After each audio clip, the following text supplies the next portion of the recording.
been the first navigation across the Earth's largest record. However, according to the slight sounding idea, people from ancient China made an epic crossing and visited parts of Western Mountains to the southwest of the United States thousands of years ago. Yes, that's right. That's the notion that maintains that the Chinese discovered America as long ago as 3,750 years before Columbus. That's 3,000 years. Continuous trips to America's west coast. We got them coming, setting up colonies, and we'll get into that later. The source for this view is a Chinese classic text which is written down in the 4th century BC, in which is certain enigmatic passages describe the Grand Canyon. Current thinking is that during the last I guess they meant to say ice age, the very first inhabitants of North America came across from the Eurasian landmass, trapezing across the frozen barren straits into Alaska, Canada, and eventually heading further south. These indigenous people lived largely undisturbed until Christopher Columbus rocked up to the Caribbean islands in 1492 and ushered in the European domination of America. There are two accepted exceptions to this. The Vikings reached the tip of northwest Canada in 1000 AD, which is Eric the Red and the rest of them. And the mercantile contact between the Northeast Asian and the Northwest American people also early in the second millennium. The mulberry tree. We'll get into that with the Fusang. Well, we've already been into that. Fusang and Hushin and the rest of them with the mulberry tree. The classics of the mountains and seas, also known as the Shanghai Jing, is central text in East Chinese literature and the mythology. It takes the form of a compendium of natural history, medicine, and folklore, and was described as a magical geographical by leading sinologist Joseph Needham in the 1900s to 1995. It is thought to have originated around 2,400 years ago during the period of Chinese history known as the Warring States. The first parts of the book take the form of the kind of the travelage of the ancient China and its vicinity, which is a section explored regions beyond the seas. What in that year they call them the Warring States is because you had I forget what they call that dynasty, the Chinese pushing out the Negritos and the rest of them into Southern Asia.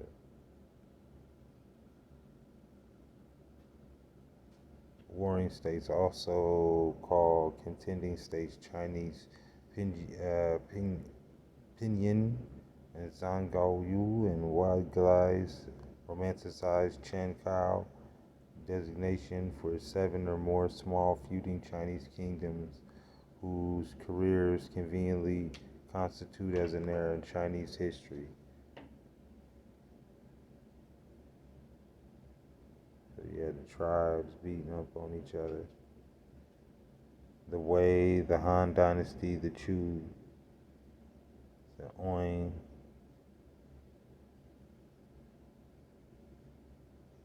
Yeah. Okay, let's not get lost in there, fucker. In the classics of mountains and seas, this mulberry tree or the land is said to be found 10,000 miles away from China across the eastern sea.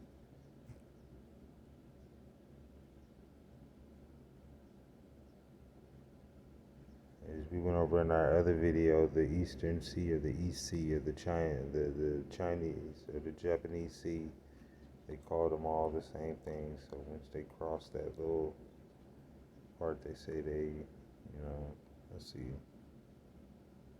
let's do this.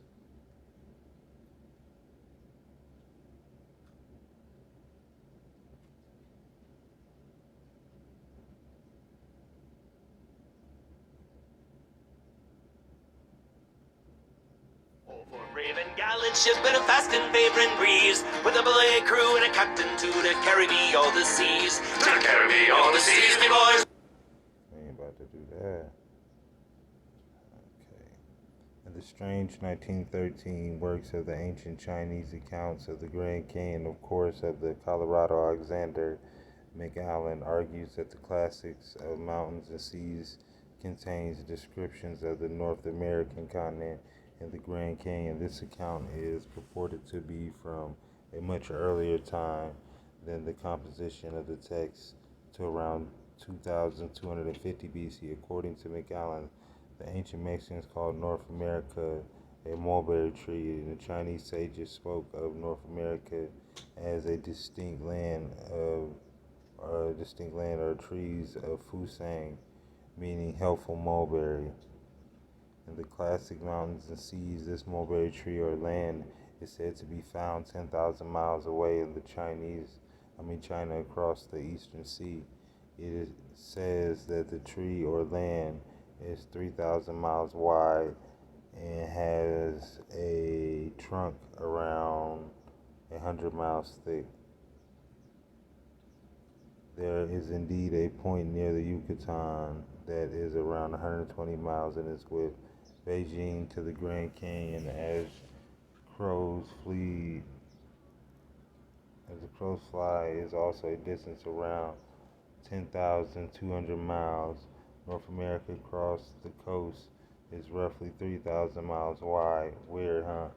It is discussing the text and the description of the Grand Canyon. McAllen relates that, according to the translation, the Grand Canyon is to be seen in the eastern waste beyond the Eastern Sea. The canyon is said to feature numerous ledges and to flow into charming gulfs. The Grand Canyon does indeed have many falls, cataracts, and rapids, which could be described as ledges, and the Colorado River flows into the Gulf of California, which the image of the mulberry tree, when thinking about the shape of the continent, ring eerily true. This could, of course, be pure coincidence. Furthermore, the trunk throughout the 20 miles only true if referring to the continent as far as Mexico, where the slimmest point is roughly from Tehuantepec to Coatzacoalcos. The trunk notion does fit if you ignore Panama, where the narrowest point is near to 50 miles across. Clutching at straws, perhaps. While some elements of the ancient text are thought to be more accurate than others, the parts of the book which deal with exotic foreign lands are much more fantastical and are thought to represent a reliable record of lands beyond the seas. Later in 499 AD, an account by a Buddhist missionary purports to describe Fusang, its people, and its customs, though with a shorter distance quoted around the 20,000 Chinese league, around 6,600 miles away from China. Some later proponents of the actual existence of a land therefore placed Fusang in whichever geographical region was located this distance east at the starting point, without much, if any, corroborating evidence. Modern sinologists dismiss the notion that the land, if it existed at all, was anywhere near the Americas, and instead prefer that it was an island in the vicinity of the modern-day Japan or Russia. Fusang was long to believe by some to be a real place. However, the French maps from the 18th century even located Fusang in British Columbia. Despite solid academic rejections of these ideas around the time, McAllen's book, as of late 1958, a book by Henrietta Mertz, was insisting that Fusang was America. Weewo's eerie don't certain rock carvings indicate the ancient presence. In 2013, a researcher, John Ruskamp, found what he believed to be archaic Chinese pictograms, 84 in total, a site across the southwestern United States, including the national parks not far from the Grand Canyon. Ruskamp claims that the carvings are proof of a Chinese expedition to America thousands of years ago. Ruskamp dates several of the pictograms found in Nevada to around 1300 BC. He assessed that some of these pictograms are records of rituals and sacrificial offerings. At the time, the syntax and characters of the script are consistent with the writing of the Shang era in China. Other pictograms he dates slightly earlier to around 500 BC. These were found in Nevada, and one of them depicts an elephant, according to Ruskamp. Ruskamp's theory as rock solid as boulders which bear the pictograms, not quite. In 2015 peer review by archaeologist Agnes Quaylen, which was unambiguous in its rejection of Ruskamp's theory, describing his research as highly selective, subjective, and reductive. Also Rand's The Olmecs, the Fleet of Xinghe. There are also theories about pre-1492 contact with the Americas that even cursory look at them here would be too much for one article. I'll round off, though, by briefly exploring two examples that also concern the Chinese. American archaeologist Betty Mergers in 1920 and 1912 argued in 1975 that the Olmec civilization, which flourished in modern-day Mexico from around 1500 BC to 400 BC, and left behind, among other things, their famous giant stone heads developed from Chinese migrants and Mesoamerican specialties, reject the claims pretty much straight away, as the evidence uncovered in the intervening years have only strengthened the contention that the Olmec culture arose from the indigenous peoples. Meagers was no quack, though, having been a prominent figure in the Smithsonian Institution for decades. However, despite her harshest critics acknowledging the development of the Mesoamerican archaeology are hard to keep up with, ultimately her interpretations of Olmec data was wrong. In his 1974 book, R.A. Jarza Bahoy, ooh, that's a hell of a name, exposed his theory that ancient Egyptians were responsible for the flourishing of the Olmec culture, and that the Shang era refugees were the second stream of influential archaeologist. Warwick Bray reviewed the publication at the time, describing it in his bad book, but a dangerous one. We don't get his book.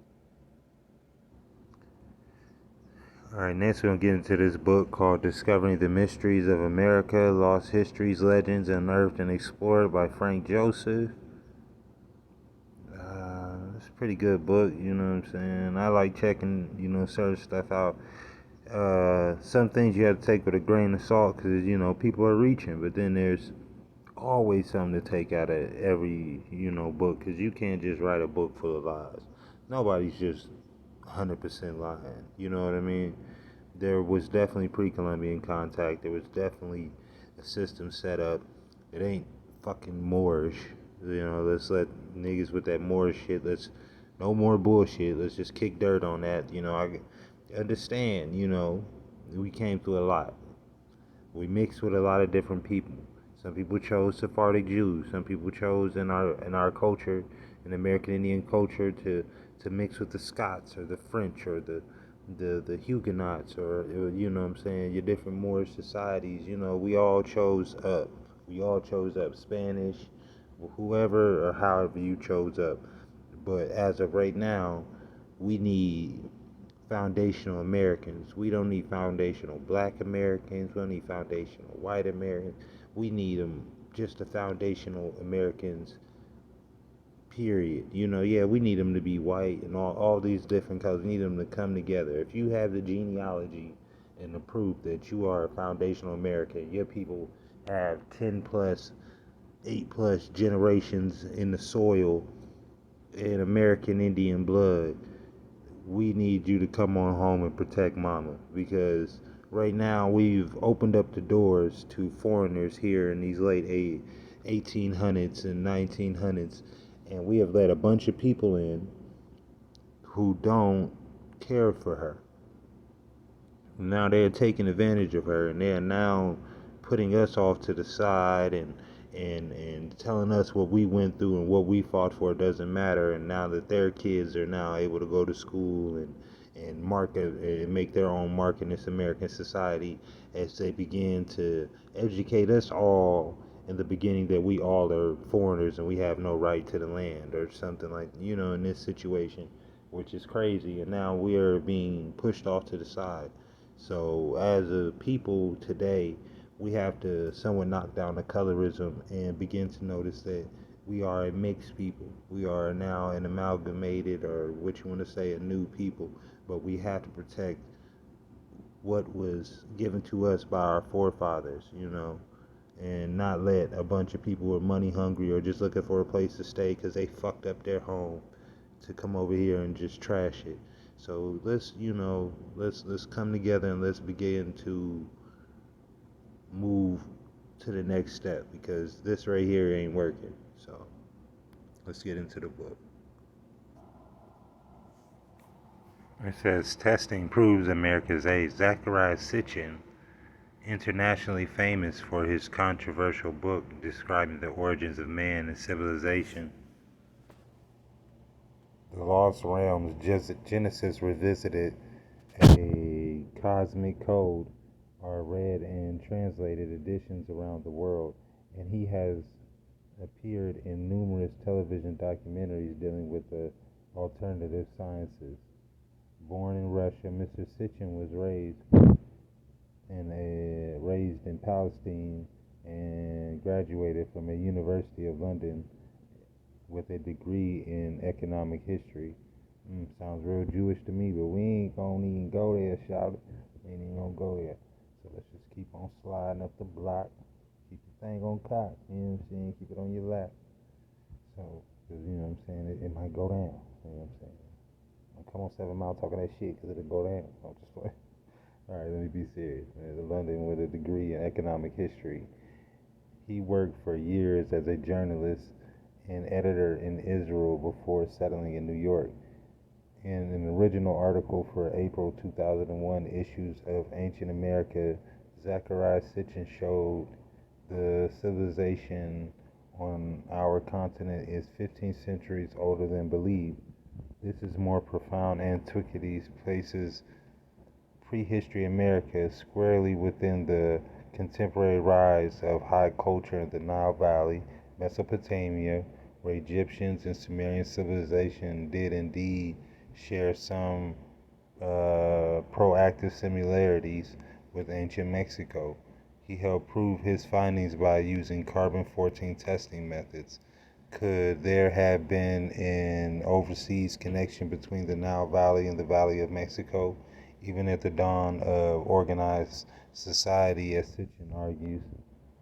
Right here we have ancient ruins of Mexico Island explored by an American astronaut backdated the origins of high culture in America by 15th century. All right.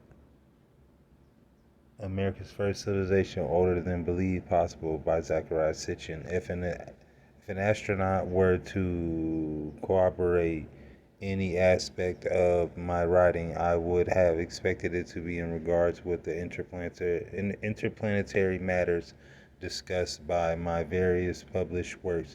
Surprisingly, such a corroboration concerns, of all things, the Olmecs of ancient Mexico. It is tucked away in a recently released book, A Leap of Faith by Mercury 7 crew officer Gordon Cooper. Let's see if we can get that for y'all. Boom.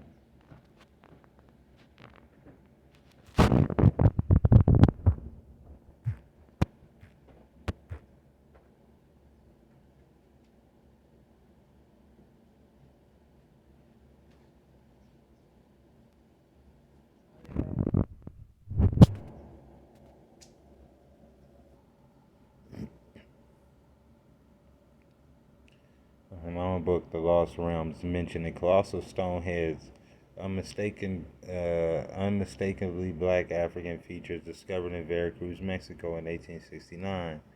This is indicative of the advanced civilization preceding the Mayas and the Aztecs. They were attributably named by the archaeologist Olmec, not by the Aztec, not by the Maya, by the archaeologists. I keep getting tired of people running up with that name. You know, you even have our Mesoamerican brothers who will run back up on you like that word is an ancient word. They just took it and deemed it so. So now people use the word Olmec like it's some ancient shit when it ain't. You know what I'm saying? Like, can we just get to the ideal that the Mokaya and different other civilizations were there much longer and before then that have indigenous names really carry weight? Because I've heard Olmec be translated to the rubber people. I've also heard it be translated as the old devils. And like I said, that was through my man C.F. Rafininske, who is more studied in languages than most of us will ever be, you know. And I tend to want to lean more on the older generation for this history because at least they had a hand in touching it. Because when you get newer people, they're looking to put paint where it ain't. They're looking to make it more grandeur than the last person that wrote it. So you don't want to always go with somebody who's trying to be next up, you dig? So, you know, always catch a person after what you would want to call reconstruction and, you know what I'm saying, to put their work under the microscope. Even put what I say under the microscope, because ain't nobody above criticism. Ain't nobody above being said, you know. Right.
Organic materials take C14 at a constant rate, and knowing what the levels of C14 in an object was before it died, scientists can measure the amount left and calculate its age. Apart from normal variation, C14 stays at a constant level in the Earth's atmosphere. My conclusion that the Olmec presence in the New World went back at least 5,000 years to 3000 BC was reached by many paths. The first was the attempt to identify the great gods of Mesoamerica and the feathered serpent, who promised to return on the first day of the 52-year cycle, which was known as Quetzalcoatl to the Aztecs and Kukulkan to the Mayan. In 1519, the Aztec Emperor Montezuma II, more commonly erroneously remembered as Montezuma, mistakenly believed that the Spanish conquistador Hernan Cortez was the return of the man god because he arrived on the Atlantic shores of Mexico on the anticipated sacred date near Veracruz, the same place which Quetzalcoatl was said to have landed. As y'all know, you know what I'm saying, that harlot bitch Malinche, you know what I'm saying, sold out the gang, you know what I'm saying, she let them suckers on the turf, you know, we just gotta keep it real. She's the one who did it. Shout out to Doodoo, you know what I'm saying, shout out to great James Flames, Choctaw Jimmy, the great Miko line, shout out to the Potato Clan, you know what I'm saying, shout out to my Shapunta, you know what I'm saying, all my big Choctaws in there, everybody around, even the little forages, fuck them. But, you know what I'm saying, shout out to the Floors, you know what I'm saying, shout out to everybody, you know what I'm saying, from Louisiana, Texas on over to the motherfucking Alabamas, you know what I'm saying? This is for my, big shout out to the Choctaws. Shout out to my Chirals and shout out to my Gule Ogeechis, Wale Ogeechis, and some people I like to say Gule because we wasn't saying G with no W, so it's Gule Ogeechee. And that's why you get your Gullah Ogeechis today. You know what I'm saying? Shout out to all my people across the map, all my Muskogees. You know what I'm saying? This is, you know what I'm saying? All my brothers below the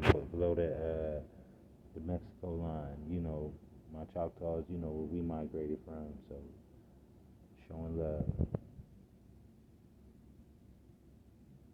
Alright, you know what I'm saying? But in the lost realms devoted to the prehistory of the Americas, I have suggested that the arrival of the Olmecs and the feathered serpent might be established with convincing precision. The key to unlocking the enigma found in the Olmec calendar itself is additional to the practical calendar of 365 days called in the Mayan a Hab. The people of the Mesoamerican employed a sacred calendar, the Tzolk'in, of 260 days, and that was the work year. It was said to consist of two wheels which meshing teeth that turned and returned the same spot once every 52 years. That was the sacred numeral of the winged serpent deity, and also the holy numeral of man god known to the Egyptians as Thoth. He, like Quetzalcoatl, was a divine patron of science and the calendars and had been exiled from Egypt circa 3100 BC. I suggest, therefore, that the figure was not entirely legendary, but an actual culture bearer who led a group of his followers to a new land and bring the Olmec to Middle America. And as we know, Thoth in the beginning left America for Egypt because of what happened on Lake Titicaca with I'm gonna say the Mayans because or the Olmec civilization because the Aztecs and the Mayans are a splinter cell off of these three major meetups were Egypt, the Chinese, and the American indigenous Negro or the indigenous Negritos of Asia, and then you have your Africans kept meeting up here in America and mixing. Then all of a sudden you have your Z dynasty, which are your Hoshins and them and different ones of your Chinese who came over afterwards because they were the first to get a hold of those legends that were left by Marco Polo and different ones. So they showed up and they began to mix in on the West Coast, and then you begin to get your more so where they still have the slanted foreheads and the big noses, but they began to get this more distinctive Asian look, as we all know, and that's where you get your Shi culture, not Olmec, but your Olmec Shi culture, and that is the mix, where you start to get your mix, and then you get your Mayans, Toltecs, different ones, your Chichimecas and different ones popping out of that, Texicalans, different, because everybody was choosing up, so, and then everybody wanted to be in power, you have different ones who are coming out of the Mongol dynasty, different ones coming out of Buddhist dynasty, all these people were known for fighting over there on that side of the world, so they brought the same drama here as if we didn't already have our own shit to deal with. But let's keep it rocking.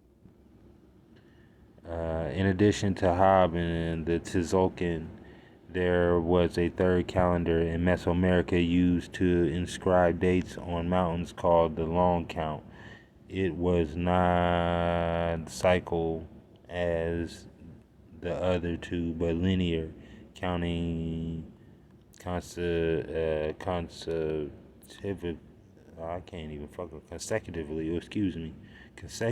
the total number of days that had passed since the original counting began on a mysterious day one by means of a glyph denoting days as 1, 20, 360, 7,200, or even 1,054. and dots giving the numbers of each group glyph monuments, indicating that the days 154,000 dots giving the days of each group of glyph monuments. Oh damn! So yeah, they was counting days forever, as you can see. They had kept so many track of the days that that you can't find me a calendar older unless you hit up your Hindus or your Hindustanis, which when I seen them, they have the oldest genealogy book. They have outdated Africans with the genealogy. So to me, they're starting to look like the mother civilization over there. They'd be an Olmec civilization over there, but a lot of people don't like to hear that because Africa's first. You know, I don't want to sound facetious, like I got some type of animosity, but it's just getting old. It's getting old fast, that they are standing on these lies as we go into this, these new years, is it's enough. Enough is enough of going with the old bullshit because you don't want to change up what has already been set down. Whenever the ancestors left us all we needed to know. Let me have a drink in my yak, you know what I'm saying? Let me get this Ciroc. If y'all ain't never had this brown Ciroc, man, y'all need to fuck with it, boy. Shout out to the French, boy. Cause you know what I'm saying, a nigga, I can't drink that white shit. The white shit make people act evil. You know what I'm saying? So leave that shit on the shelf. No clear liquor. You know what I'm saying? Sip some brown, roll you up a little herbs, you know what I'm saying, to get yourself right. Ooh, that's spicy. Hey, but it do the job. And it keep you smooth and mellow. No fights, no cheating. Because black, you know what I'm saying, indigenous men, Indian men don't cheat, American men don't cheat. But let's get back to it. Indicated these days that passed as though to say a total of so many days after day one have passed when the monument was erected. But what was day one? Where did it occur? And what was its significance? It has been established beyond doubt that the long count version was the original Olmec calendar, and it was now generally agreed that day one was equivalent of August 13, 3113 BC. But what did the day signify to the Olmec? The only plausible answer must be the date that Quetzalcoatl arrived on the Atlantic shores of Mexico nearest the present-day Veracruz. Outside the confirmation of this event at the time occurred appears in chapter 11 of Gordon Cooper's new book. During the final years with NASA, he writes, I became involved in a different kind of adventure, undersea treasure hunting in Mexico, accompanied by the National Geographic photographer Cooper and his companions landed in a small plane on the island off the Gulf of Mexico. Local residents showed them to a pyramid-shaped mound where they found pre-Columbian ruins, artifacts, and bones. Upon examination in Texas by chemical analysis, and artifacts were determined to be 5,000 years old. When we learned the age of the artifacts, Cooper writes, we knew that what we found had nothing to do with 7th century Spain. I contacted the Mexican government and I was connected to the head of the National Archaeology Department, Pablo Bush Romero. Together with Mexican archaeologists, the two returned to the site. Cooper writes the age of the ruins were confirmed 3000 BC. Compared with other advanced civilization, relatively little was known about ones called the Olmec. Engineers, farmers, artisans, and traders, the Olmec had a remarkable civilization, but it is still not known where they originated. Among the findings that intrigued me most were the celestial navigation symbols and formulas that, when translated, turned out to be a mathematical formula still used for navigation. And there was also accurate drawings of constellations, some of what them not officially discovered until the age of modern telescopes. This left me wondering what were the celestial navigation signs, and that they were navigation celestially. The Cooper asked if someone had helped the Olmecs with the knowledge. Who were they, and answers was found at Japala's outstanding museum of the Olmec civilization in Veracruz province of the east coastal Mexico. Featured there is a wall panel showing the extent of the date of Mexico's various pre-Columbian cultures. One of the first visits to the institution, I could hardly believe my eyes. The first, therefore, the earliest civilization of the Olmecs was shown to be circa 3000 BC. I urged the members of the tour group to take photos of me pointing at the date on a second visit to the museum in the column indicating that the Olmec's fourth millennium beginning had been removed. The official museum catalog concerning Olmec civilization reverted to the previous official 1500 BC date, but Gordon Cooper reports as a professionally trained eyewitness what he mistakenly learned from the chief of Mexican archaeologists, namely that the Olmec material dated to 3000 BC, the same moment another great and apparently related civilization suddenly arose in the Nile Valley was Egypt, Thoth, and the feather serpent of Mesoamerica. They shared a mission at the time of famine far more than coincidental. And if you remember when we read our book by our man Katongo Ndongo, Ancient Civilizations, American and Ancient Egyptian Civilization, I think the book is called. He somehow share culture being one throughout one within the other.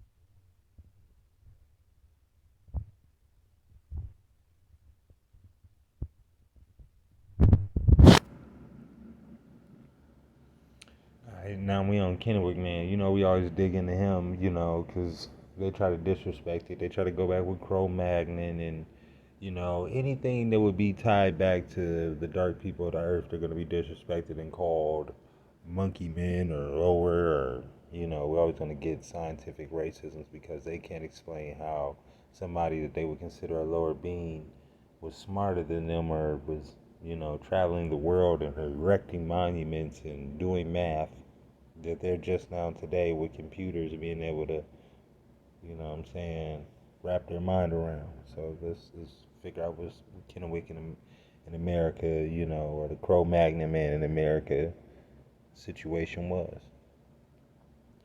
On the banks of Washington State Kennewick River, the skeletons of most unusual. One second. On the banks of Washington State Kennewick River, the skeleton of most unusual murder victim was found in 1991. Since the discovery of its remains had been hardly connected between scientists anxious to study them and Indian rights activists supported by U.S. Army Corps of engineers who were determined. You remember back in the day, the U.S. Army Corps of Engineers were your Natchez, your fort builders, your star fort builders, your mount. You know what I'm saying? Let's keep it moving. Oh, the NBA Finals is tonight. I hope Boston win, but I don't see them beating these light skinned niggas. Yeah, 7. Determined to rebury engineers who were determined to rebury the bones without further delay. The man of whom they belonged to 90 centuries ago was Caucasian, and therein lies the controversy. Until little more than 500 years ago, only the ancestors of Native Americans were believed to be the sole inhabitants of our continent.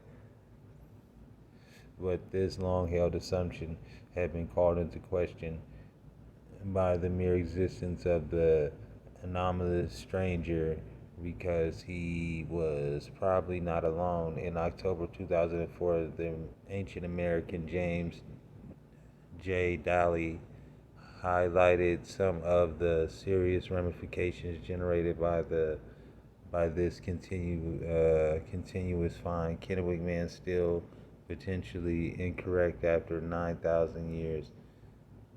Uh, Here we go. Media can influence public opinion by providing support of politicians in the form of established authority. If the experts have said it, then it must be true. In the light, it would be the interest to know how the controversial Kennewick man has been presented in books, newspapers, and educational documentaries.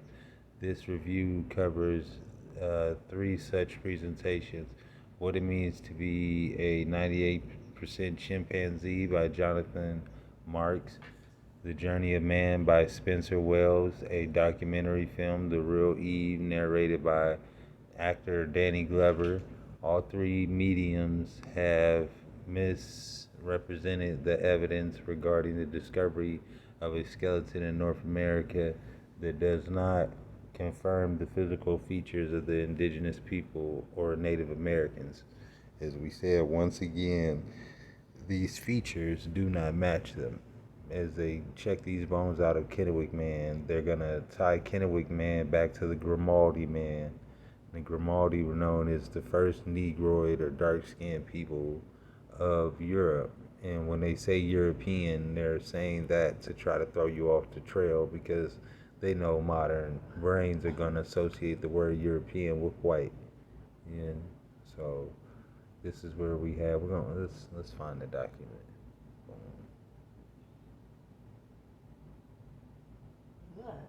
So it says Dr. David Wright from Harvard, a co-author of another paper, also published the past week, say that 2% of the DNA of the Amazonians is from the Oceania. Is that consistent? It speaks to the founding population in isolation such that the 2% just keeps getting passed around in an isolated population not being diluted by outside DNA. I would suggest that it is not a weak signal. The researchers suggest that the variance in the strength of the oceanic signal suggests that the introduction of Austro-Melanesian occurred after initial peopling of America. The ancient sample clusters of the Native American groups and do not show oceanic markers and show no evidence of gene flow from Oceania. The research also includes that the cranial morphology analysis, which I am omitting since cranial morphology seems to have led researchers astray in the past, significantly in the case of Kennewick Man, because they found him being Negroid. Let's keep moving. Archaeologists dubbed skeleton Kennewick Man after a place he was found and hoped his bones could settle the greatest mystery in the story of the human migrations. How did Homo sapiens originating in Africa end up in America? The dominant theory was that humans trekked on foot 13,000 years ago during the Ice Age, and when seas were lower and land bridge temporarily connected Siberia and America.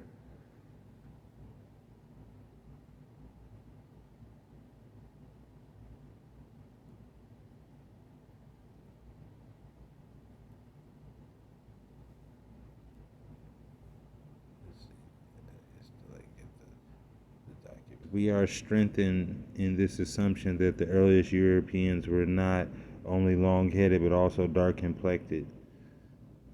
By various points in our inquiry thus far, we have proved that the prehistoric antiquity of the living Cro-Magnon type in the southwestern France, and we saw that among these present the prevalence of dark hair in the eyes is very striking in the comparing types in the British Isles. We saw that everything tended to show that the brunette population of Wales, Ireland, and Scotland constituted the most primitive stratum of population in Britain. Furthermore, in the curious spot of Garfangana, I have no idea what that word is, where a survival of the ancient Ligurian population of northwest Italy is indicated. There also are people characteristically dark, judged therefore either in the light of general principles or the local details. It would seem as if this earliest race in Europe have been very dark. It was Mediterranean in pigmental affinities and not Scandinavian.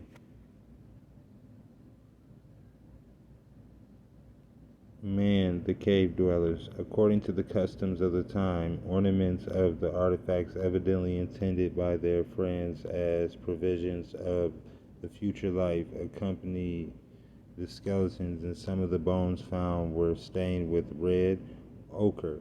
Now, you remember if we read in previous documents that the red ochre people were found in North Canada, uh, going on down, they would be buried with this red dye.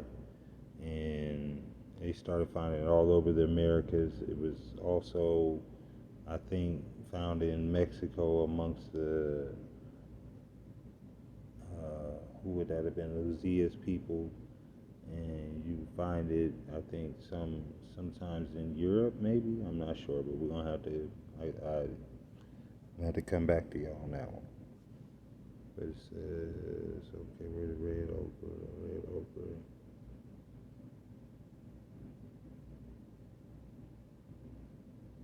At the base of the agrarian deposits of Grimaldi. So now we have the Grimaldi men. And the dating apparently from the very beginning of that epoch were found two skeletons which have aroused great interest among the prehistorians, for they have been held to indicate the existence at the time in this part of Europe of representative of a race which neither that of the Neanderthal nor that of the Cro-Magnon. This skeleton belonged to the youth and a woman, both or rather short stature. They present traits which have been interpreted as Negroid in character. It will be remembered that the Cro-Magnon race was a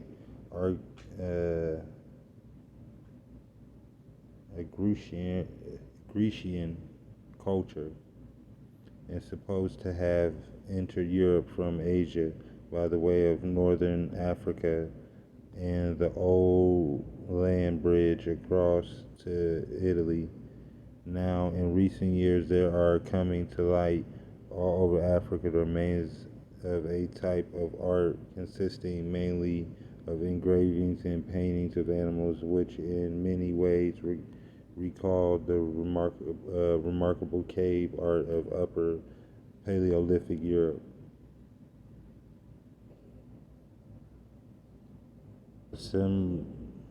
Symbolization of the number three was possibly be accounted for the two different ways.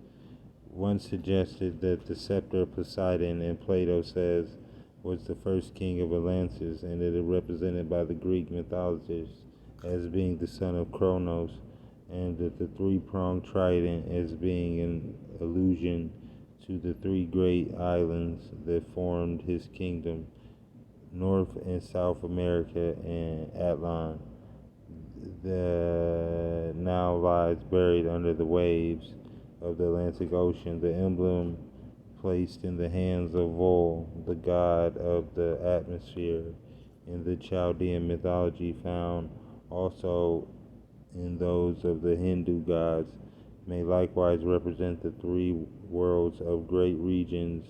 The Egyptians in my hieroglyph designed by the character, it looks like a crown in the hieroglyphs for the name of the lands of the west, which in the latter also figures as the sacred tree with the three branches. Mulberry tree, as they always described it, as the great land of the mulberry tree. So we back there again. Alright, y'all, it's been a little second, man. Nigga took a couple naps today and shit. So I may be at a different place right now, you know what I'm saying? Because I'd have lost my spot. So we're going to try to pick up where we left off.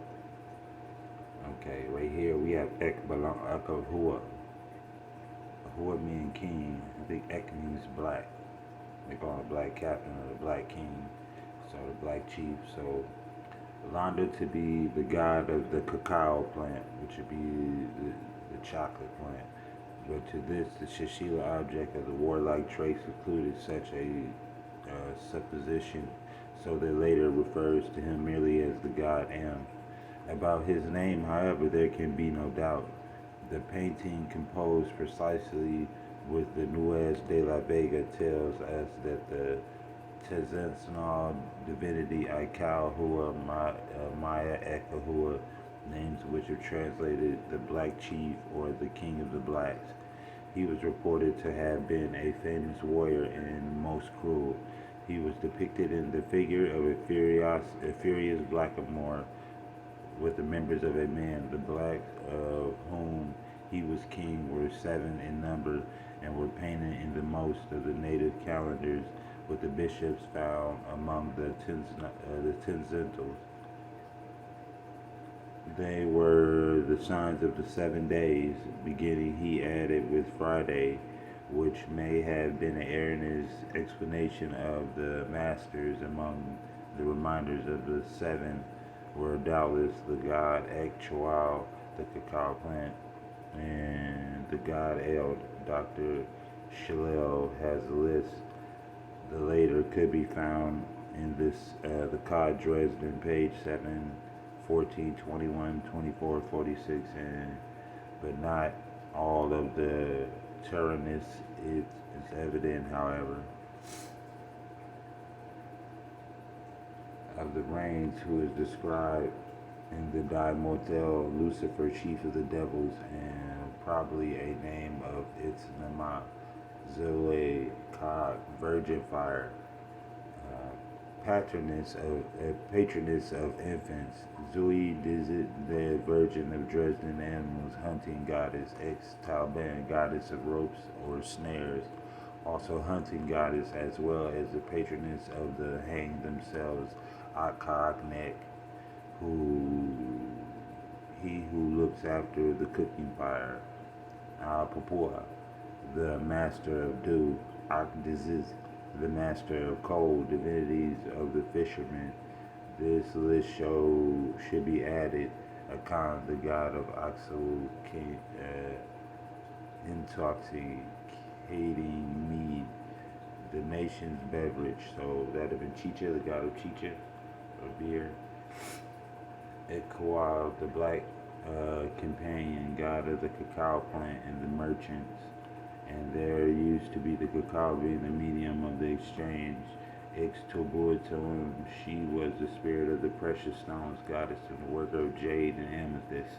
Sitbolanton, the 9, the numberless precious stones, a god of medicine.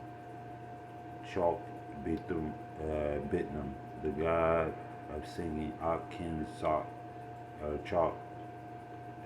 Piz Lintik, or Tek, the god of poetry. Shak, the sing or recite. Ex Chibel Yat, the first inventress of painting and the colored designs on the woven stuffs. Chibel, to paint in a painted brush. A minor deity was Tel Kuzan, the swallow-laid, a divinity of the island of Cozumel, a swallow island, on a lofty pyramid, which is now the city of Valladolid, Yucatan, was worshipped Oxaquic, while the lord of the east wind. His idol was pottery in the shape of a vase molded in front into an ugly face, and they burned cacao and other gums. His festival was celebrated every 4th year with sham battles. Probably this was a representation of Islam, a lord of the cardinal points. So the compass, or the what I would call the Southern Cross, or the Southern Crux, the constellation of the sky. Like I said before, this would be what the older people of the Western Hemisphere used to sell. They used it to aim towards Europe and Africa. They used it also to go to the islands. And on the way back, there was the fixed constellation, destiny constellation of the eagle, what they used to navigate home.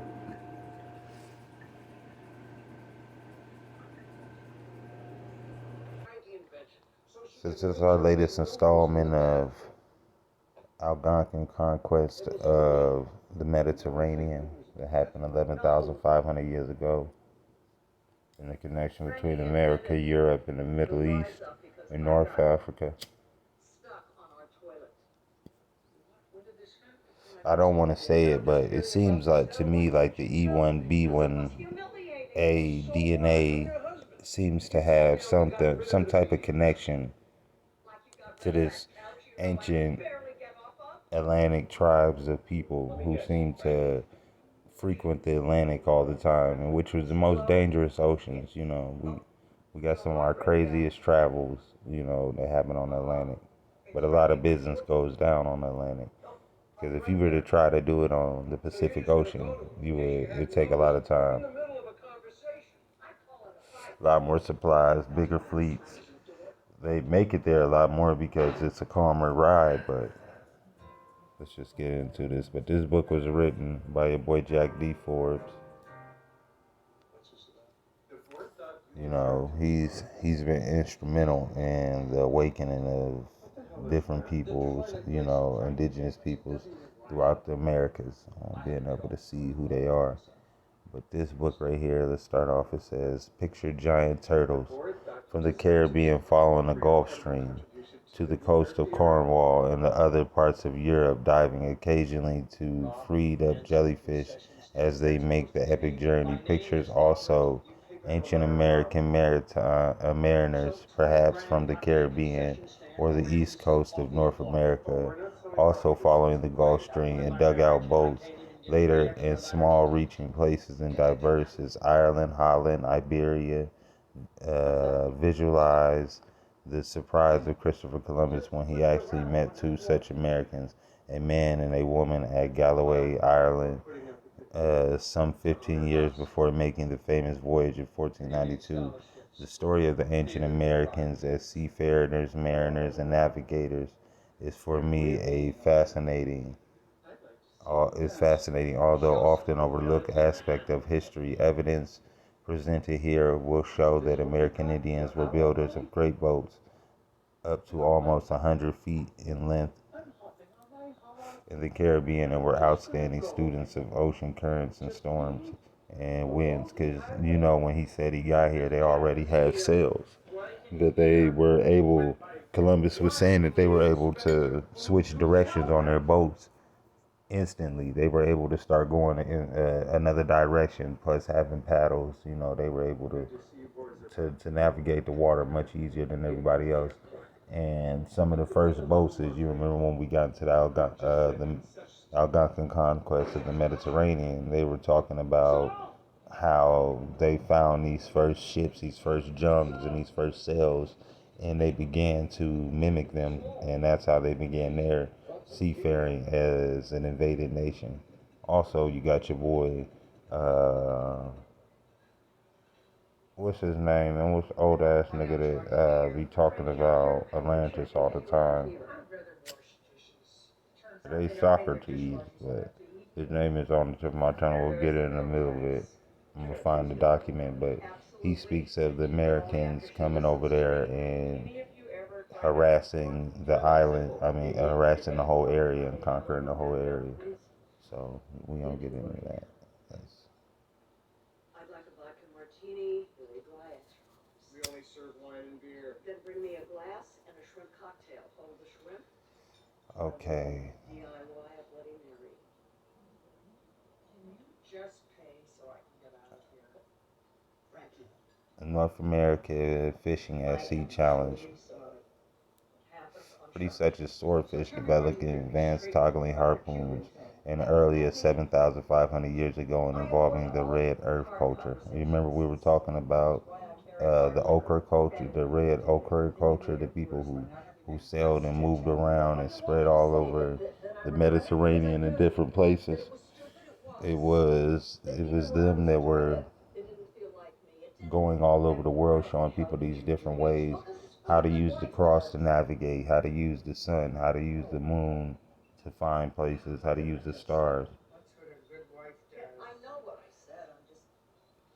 And this is where we might have to go ahead and give these Moorish science brothers their credit because they have their hands on the story, but they put a bullshit name on it, and that's where the hijack gets fucked up, where people could come and they can laugh or they can pick holes in your story. It's not what you're saying, it's how you're saying it, as people say.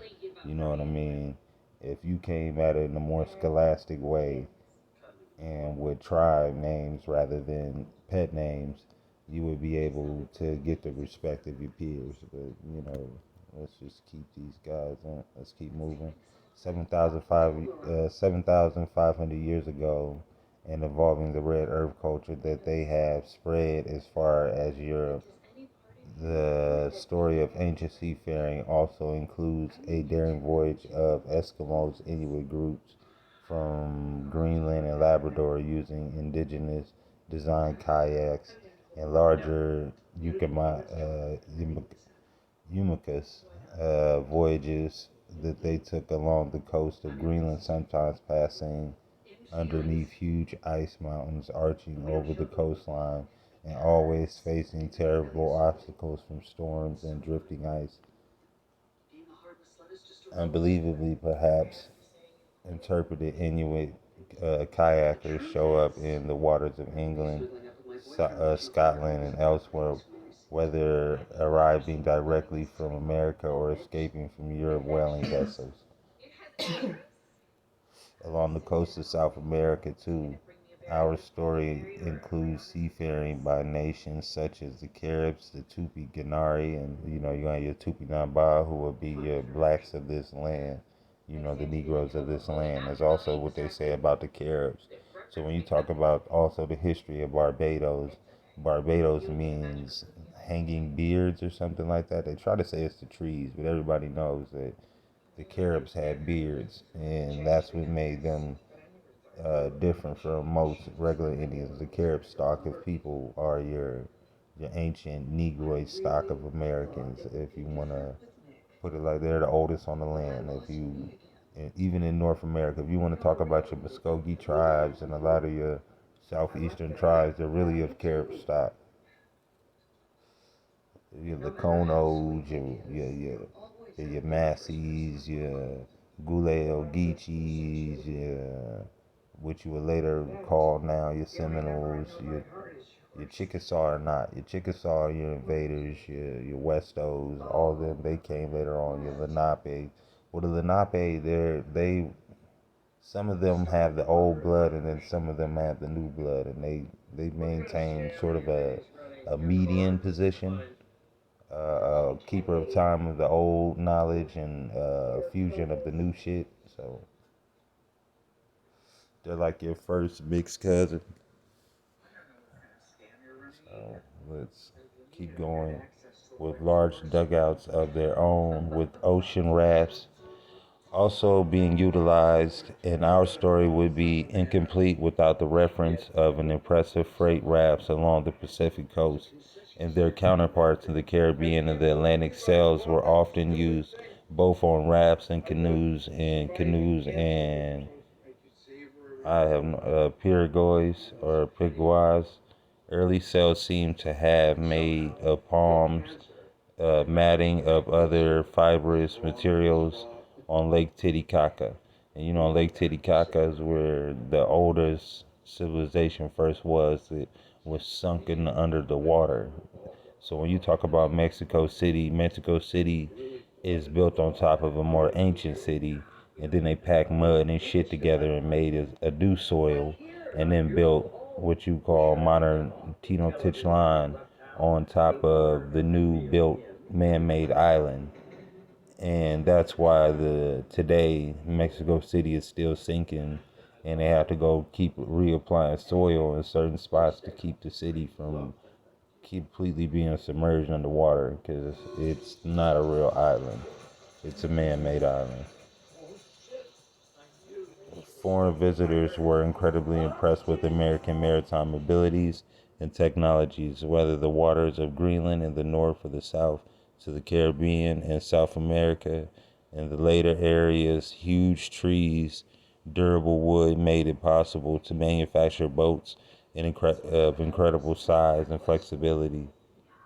Boats who finish with or greater than that of the original tree, since gradual pressure carefully applied allowed them.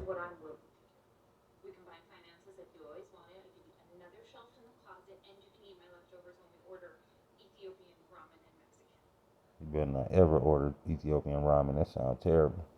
But let me not hate.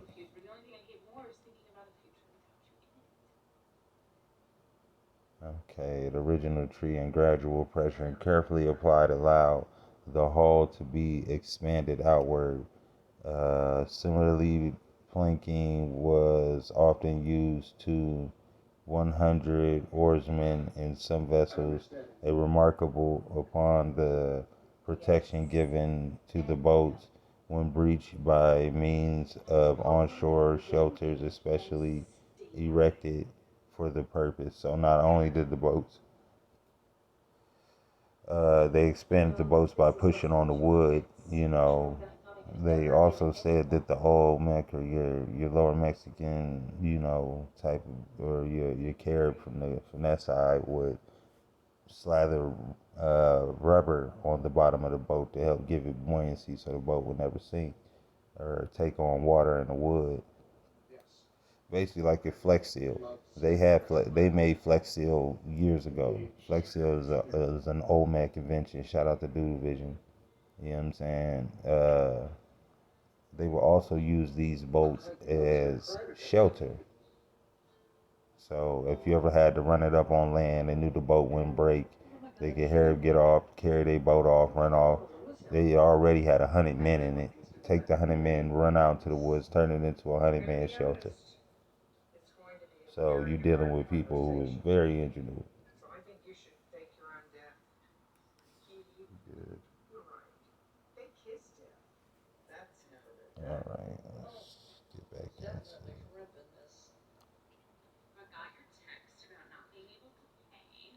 The Spaniards counted almost 100 oarsmen in the vessel, and remarkable upon protection given to the boats when breached by means of onshore shelter specially erected for that purpose. We can assume, I believe, that the boats building of a type extended back many centuries, even millennia. In the far north, also, it would appear that the watercraft were being manufactured several thousands of years ago. Thus, there is a long time period available for voyages both within the American waters as well as across the Atlantic. Our stories also include an examination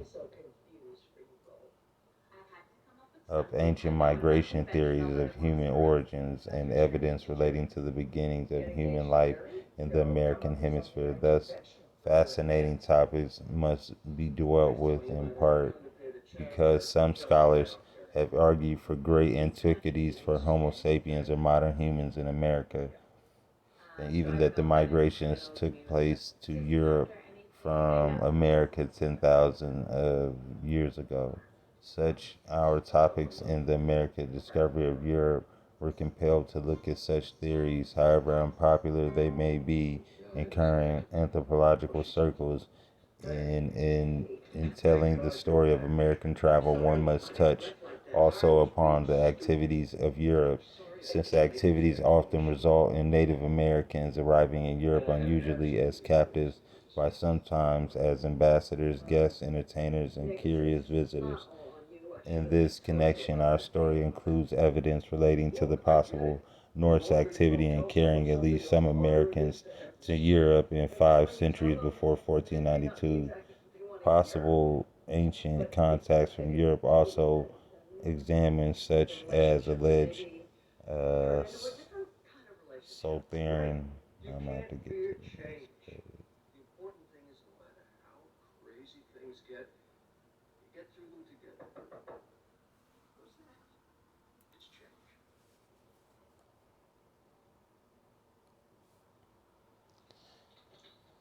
Period. Spear point makers crossing the Atlantic in the Pleistocene, as well as later Roman, Irish, and other possible visitors from the east to west. Another fascinating possibility resulting from contact across the ocean has been the spread of disease In the context of the story must include the theory that early Norse encountered and spread disease epidemics to the Dorset people of Labrador and Newfoundland. This apparently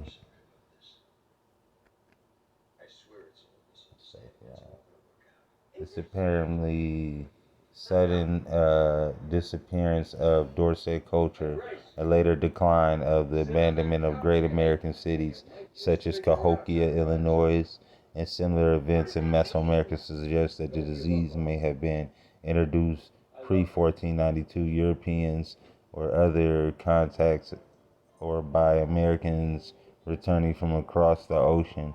It is difficult to explain the wholesale disappearance of cultures, cities, and people without considering the likelihood of disease carried in both directions, as have been true to the case of syphilis and the spread of the plant from one region to another has also been considered possible evidence to early intercontinental contact. The story of America's acquisition of many plants as possible Southeast Asian or African origin is beyond the scope of this work, but reference will be made to the movement of flora and foods from America to Europe and the Mediterranean region. Once the great mysteries, basically they talking about corn. You know what I'm saying? When you talk about how the fuck corn ended up in the Mediterranean, Turkey, Africa, these Turks and these Norsemen had a special route to America. Some people don't believe that there's nothing up there in the North Pole. Some people believe that there's ice, but they say at a certain point, if you want to navigate across the water, you can leave from like the top of Europe and just head straight up, and it'll get you there to America way faster than if you were to try to head from off the coast and hit like New York. If you were to try to leave from like, what is that right there? Would we say Great Britain or something like that, or Scotland, or let's come down here and say you left Italy and you try to jump out into the sea, it would take you longer and the water may be a little rougher because it's warmer. So a lot of people like to go and leave from a colder region. This is why a lot of people, when they talk about the slave trade, they don't really want, they acknowledge it, but it's smarter to leave from England or somewhere. If you were to leave from Africa, you get a shitty trip.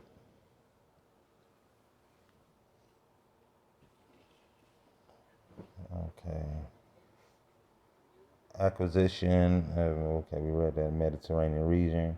One of the great mysteries of the North Atlantic has been the question of what happened to the Norse colonies in Greenland, and the European settlers seem to have disappeared between 1400s and 1700s. No, they amalgamated. They got the fucking. So of course they kids look like modern First Nation tribes. All this contact has been happening for, if you're talking about pre 1400s, you know what I'm saying? This is going on thousands of years of mixing in certain tribes. Because you also still had the Los Chinos colonies over there off of, we're going to get into those maps here too. We ain't going to let that go, you know what I'm saying? Because the Chinese beat everybody, you know, with Marco Polo helping Genghis Khan and everybody get over here and doing all his little trips, and everybody used his maps in the beginning. The Portuguese, Christopher Colon, you know what I'm saying? And he was using basically a route as we looked at called, if you check out the book, Greater Than Europe, or if you look up that Greater Than Europe, you'll find that Queen of Sheba had a sailing route that she used a certain it's like I forget what they call that. What do you call that where you use the stars and have like 34 degrees, 54 degrees south. Yeah, coordinates, different coordinates to get to America, supposedly. You know what I'm saying? Well, I'm gonna have to say she did it because why would people go looking for documents on something that's not true to try it? It don't make sense to waste your money and your life on some shit you don't think is true. Okay, but she also said she came back with great gold and all that type of stuff she gave the King of Solomon. All right, but let's keep it moving. In the 1700s, and several theories have been developed to attempt an explanation, including climatic deterioration, culture stagnation, and pirate raids. Our story will shed light upon the dramatic disappearance of the North, showing that some became Americanized, intermixing with the Inuits and the Beothuk people of Newfoundland, but with a number of the descendants ending their lives as slaves in Europe, even in South America. So you have these Viking babies and these, you know what I'm saying? You have the Dub Gales, and the Dubs are your black Vikings, and you have your Fingales, who are your white Vikings. After the Dubs conquered the Moors, who will be your Danes or the Danabas, and we'll get back into them too also today. It's gonna be a pretty long video, so just hang in there with me. But you're gonna have your Danabas, and you have them, and that's basically the tribe of Dan, which are coming out of India, which would be Nagamayas, and you got your Nagamayas, and if you know the story of Valmiki and Ramayana and the story of Prince Maya or Prince Cole, who came from South America with, to do his Queen Mu, him and Queen Mu, they left and came to what you would call now the Mediterranean today, or the Middle East, and began to show their culture all over. And whenever everybody began to play the game of telephone, you know how shit get, retold and mixed up, and people began to fight over these stories of these ancient Americans who came over and brought all this high fashion, high society, new sciences. If anything, anybody know anything about the American Negro, we show off. So we went over there showing off. We became famous, became rulers, became the celebrities of those days. We also still knew how to sail, but supposedly when they left, they were kicked out. But you still know how to get back home. So now you have the maritime culture of people who are sneaking back and forth across the ocean when they're not supposed to be taking goods that they get from America. 'Cause everybody likes a little money, and this is how you get your first trappers, your first intercontinental trafficking, you know what I'm saying, of goods. That's why you have mummies back in Egypt finding cocaine in their bellies and tobacco over there and cotton and different stuff that would have been made thousands of years before the European wants to give credit to, travel of brown people or black people. It's been a long time coming, but let's keep moving. All right. Newfoundland and slaves in Europe and South America. And we know this from also when you look at that photo of, let's go find it.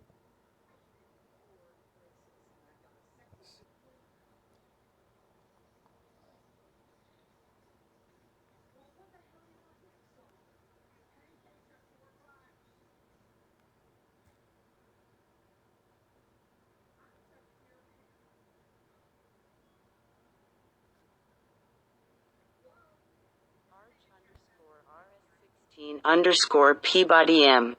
745. Figure 2. Identified Middle Tennessee sites explored by the Peabody Museum. See Table 2 for Key. 12. 2. 1877 Putnam and Curtis explorations. Fort Zollicoffer, 40 DV 32. Fort Zollicoffer was the first of 5 archaeological sites examined by Frederick Ward Putnam in September 1877 following the American Association for the Advancement of Science meeting in Nashville, Putnam 1878. This site was located just west of downtown Nashville on a low ridge overlooking the south bank of the Cumberland River. This locale is also known as Zollicoffer Hill and the Victor Chemical Site. Putnam excavated a limited number of stone box graves at this location due to extensive Disturbance of the site area by construction of the Civil War period fort and digging by relic. Collectors, Peabody Museum 2000. The only undisturbed stone box grave, Stone Grave 3. Contained an adult male buried with an unusual copper ornament, Figure 3. Figure 3. Copper ornament from Stone Grave 3, featuring Zollicoffer, PM 77 to 57 minus 10 11,830 seconds. Photo. Peabody Museum of Archaeology and Ethnology Collections online. Putnam's work around Nashville was published as Archaeological Explorations in Tennessee, Putnam 1878. The following is Putnam's 1878 to 305-308 account of his exploration at Fort Zollicoffer. During the month of September, 1877, as stated in my general report, p.203, friends in Nashville tendered to me such facilities for archaeological research in central Tennessee as enabled me to make extensive explorations in several localities, the results of which are briefly recorded in the following pages. My first examination of the ancient stone graves, which are so numerous in the state of Tennessee as to form a marked feature of its archaeology, was in the prehistoric cemetery on Zollicoffer Hill. It was soon found, however, that the graves at this place had been so much disturbed as to make any work done here rather unsatisfactory as to results. The building of Fort Zollicoffer on this hill was probably the first cause of disturbance of the cemetery, while its easy access from Nashville has recently led to many curiosity hunters to the spot. One of the graves at this place had been opened by a friend a few days before my visit, and in it he had found the remains of what he believed to be a mother and child. The few bones collected and kindly gave me, however, showed conclusively that while those belonging to Th had been long buried, and were probably those of the body for which the grave had been 13. As you see, they finding copper swords. As they say that they weren't working with metal and this and that. When they got here, motherfuckers was ignorant and they was able to just run all over motherfuckers. That's a lie. So you see right here, we have that. Also, they finding ancient stone coffins all in the Cumberland River, and they've been fucking with them for years. So you know they grave robbers. You know, motherfuckers always trying to dig in somebody's shit. But one sec, we gon'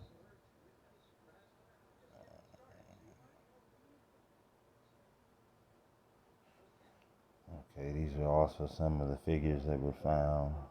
You can see how they look.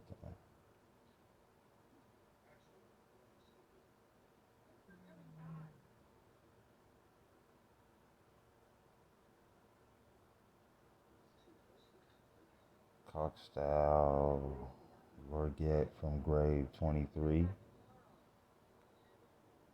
Nice little bracelet.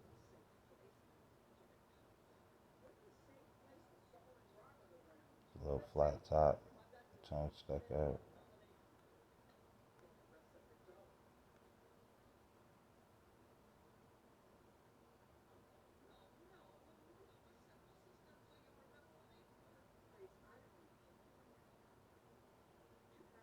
Peleg signifies a river in Greek. Pelagos is the sea in Latin.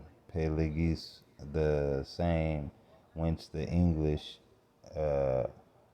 archipelago. Thus, in the days of Peleg, the earth was split asunder, for the great extent of the sea came between. This may have been owing to the undermining of the vast area of earth by a large quantity of water, which fell in the deluge or collapse of the earth aqueous ring more later on. The centaur of Sagittarius is directly beneath Hercules in the skies and over America, while The lyre lies between Hercules and Saigums, the constellation of the Canaanites, whose temple music probably constituted the swan song. About the literalists of all ages have speculated the swan actually produced only harsh notes. The swan by the ancient consecrated to Apollo. See the Appalachian Mountains beneath the constellation of Cygnus, the swan, for the belief of the singing melody when near uh, expiring. Now let's look into some of this. 'Cause,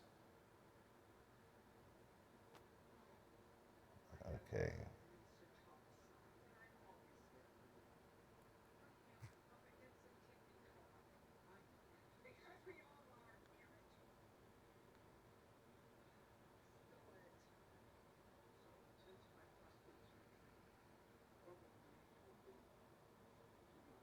Back at it again. This the Cygnus or the cross. And once again, we got the cross. If you want to find America, X marks the spot. Southern Crux, and then you have the Cygnus or the Swan, the northern constellation lying in the plane of the Milky Way.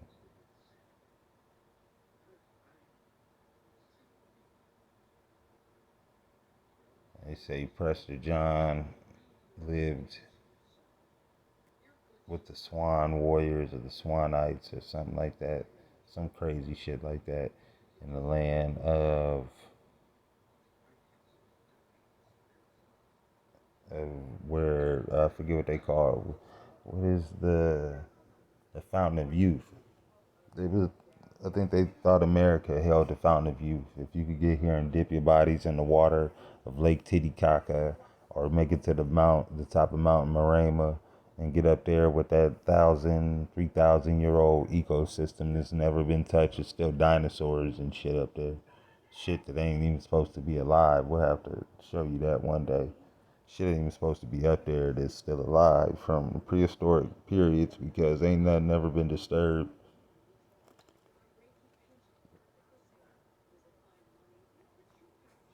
But as you see this constellation in the sky, it's a double cross. All right.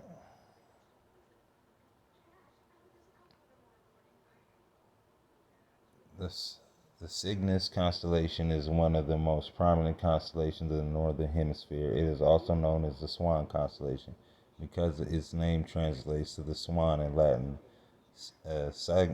Cygnus is home to the Northern Cross asteroid. Y'all see it. You know what I'm saying? Fuck with me. With some of its most notable stars making up the. It's, we're gonna have to hear this word. I can't go on without knowing what this. I feel retarded. Y'all niggas ain't gonna say it for me. I need y'all to say it out loud.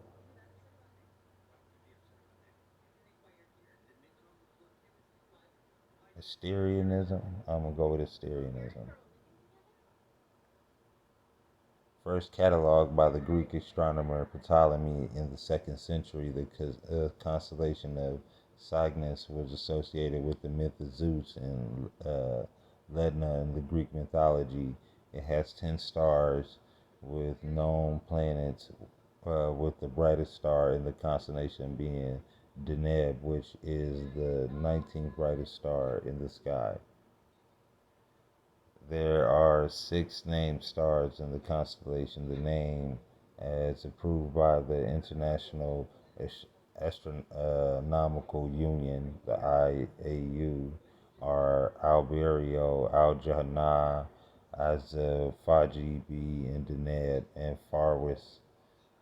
These some hell of a names. Let's go with Alberio.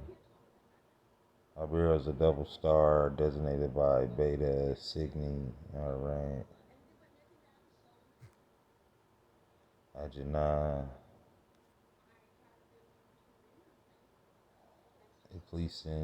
Cygnus is multiple star systems in a constellation of Cygnus, which an apparent visual magnitude of 2.48 is readily visible to the naked eye in the night as some brighter members of Cygnus, based upon parallax measurements of epilys, whatever, not important.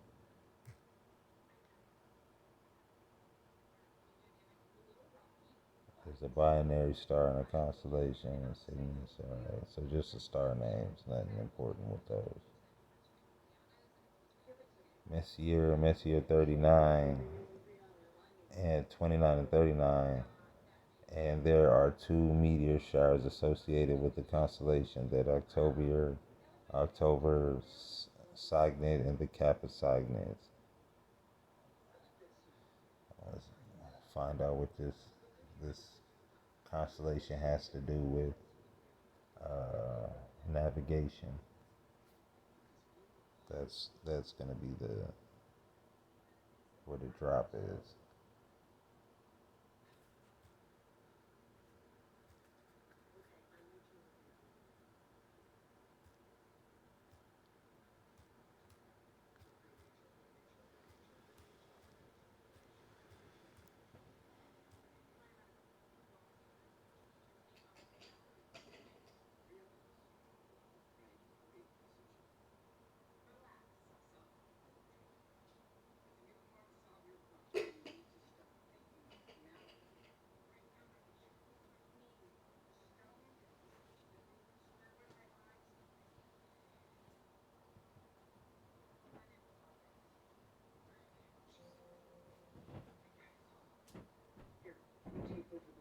Navigation in the ancient Mediterranean and beyond. Goals with the activity students will learn. Celestial navigation was developed many centuries ago. Apart from using Polaris, there are also methods to determine cardinal directions from the positioning of the stars. Ancient navigators successfully navigated on open waters by following stars and constellations. The students will be able to describe methods to determine the cardinal directions for observing the sky, name prominent stellar constellations, explain the nature and circumpolar stars and constellations, use an Excel spreadsheet for calculations, describe the importance and improve navigational skills in early civilizations. Cardinal directions. The cardinal directions are determined by the astronomical processes like diurnal and annual apparent movements of the sun and the apparent movements of the stars. In ancient and prehistoric times, the sky certainly had different significance than it does today. This is reflected in many myths about the sky and around the world. As a result, we can assume that the process in the sky have been watched or monitor closely. In doing this, the underlying cycles are visible phenomena or easy to observe. Apparent, Figure 1, apparent diurnal movement of the sun in the northern hemisphere at equinox. The sun reaches its highest point of elevation, the horizon to the south of the southern hemisphere. The sun culminates in the north Tau Luna. You understand? So we do that.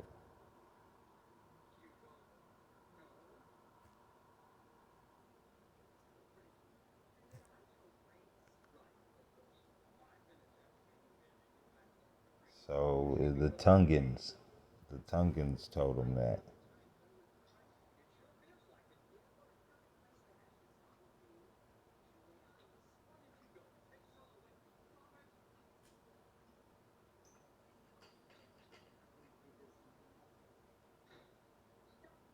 You know, your Tungans or your Polynesians, you know who they look like. This is your Negritos, the Samoans. We know what they look like before they got invaded by China.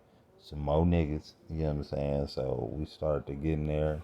We had a North Pole for the given position of Earth expected in the equilateral regions of the sun always culminates toward the same direction in the region between the two tropics, 23.5 north and south of the equator is special because the sun can attain zenith positioning at local noon throughout the year, describing night. The stars rotate around the celestial poles. Archaeological evidence from the prehistoric eras like burial sites and the orientation of buildings suggests that the cardinal directions were common knowledge to the multitude of cultures many millennia ago. And that came from Smith, Caller, and Schaller in 1984. Therefore, it is obvious that they were applied to early navigation. The magnetic compass, was unknown in Europe until the 13th century. Illustration of latitude and longitudes of the Earth are defined. Peter Mechter. Any location on an area is defined by two coordinates. The surface of the sphere is as curved area, so using coordinates like up and down does not make such sense because the surface of the sphere has neither a beginning nor an end. What? Don't that sound like some flat earth shit?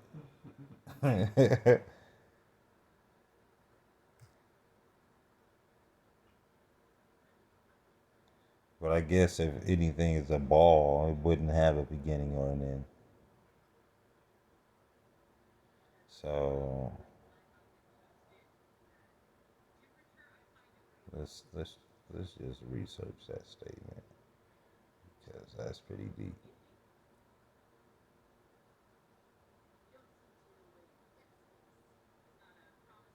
Making a sphere from flat materials.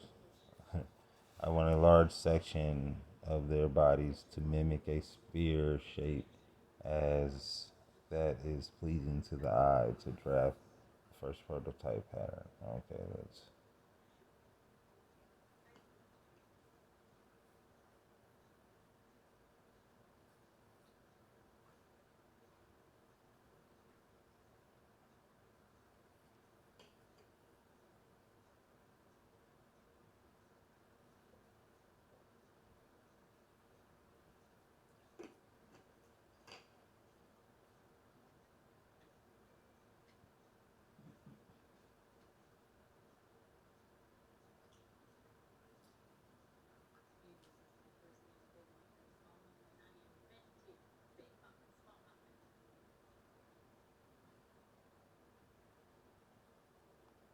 Sphere stereographic projection, spherical projection. We're gonna come back, y'all. In geometry, stereographic projection is a particular mapping function and projects a sphere onto a plane. The projection is defined as an entire sphere, except at the point of projection, the point where it is defined in the mapping is the smooth bijective of conformal, meaning of preserves angles and other curves meet, neither isometric nor area preserving. That is, its preservers neither distance nor area of figures. I didn't understand none of that.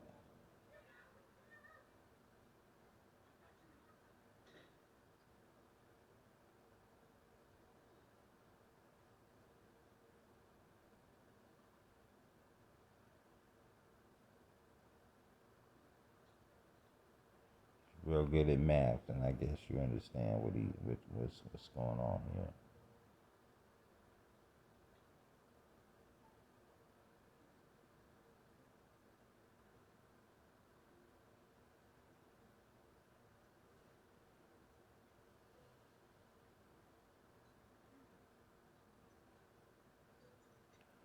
How to put a spear on flight.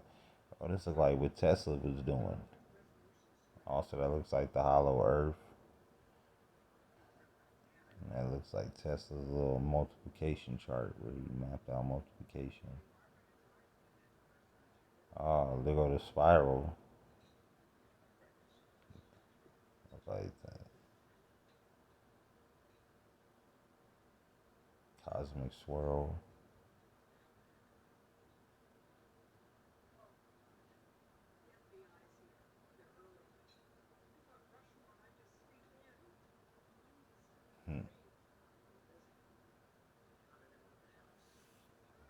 this is probably the magnetics of the north and south. That's Brother Sanchez shit.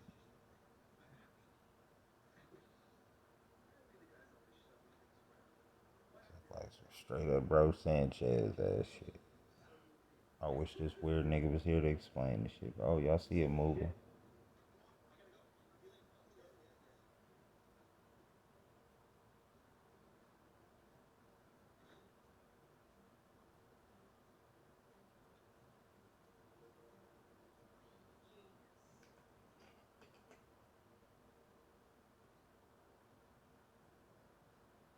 So it goes to the right, then it spins to the left. Goes to the right, then it spins to the left.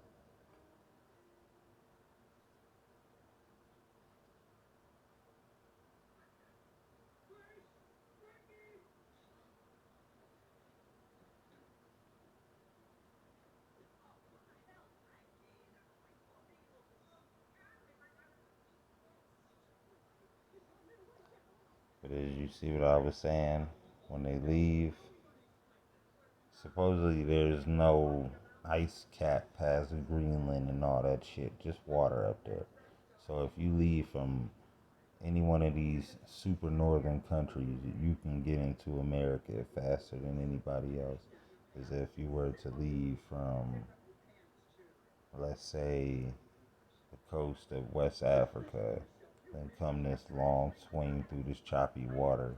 Now, right off here from this coast, right here on Africa, where you would consider Morocco to like modern day Peru, I guess that would be like Bogota or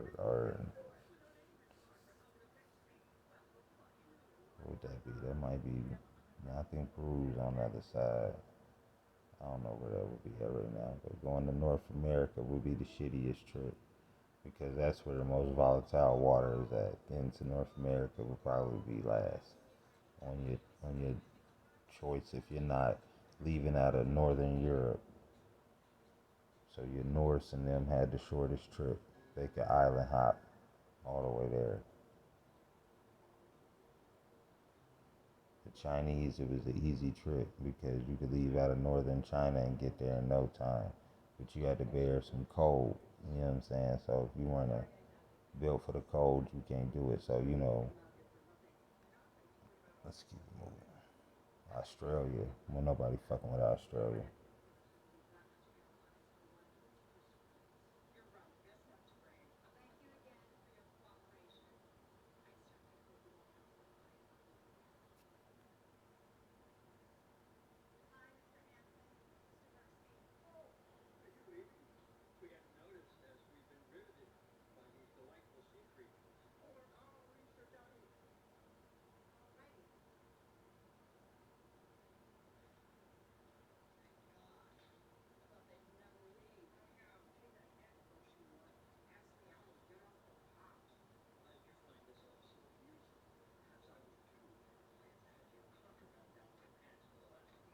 So this is basically, I'm guessing, in some ways, how what was the reason for making the pyramid? The stereographic projection was known as the Hippicus. That's curly head motherfucker. Hippocrates of Nicaea, an astronomer and mathematician. He was considered the founder of trigonometry, but is most famous for the identical discovery of the precession of the equinoxes. Okay, so he was so he's the first Greek to start to study the stars and the equinoxes.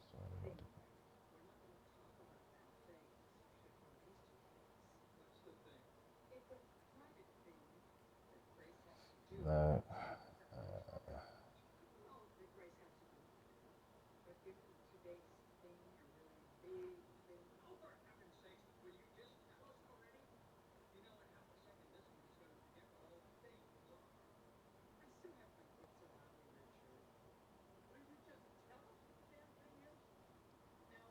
latitudes and longitudes of the Earth are defined Okay, we got the two coordinates up and down surface while they split. Two angular coordinates remain when applied to the Earth.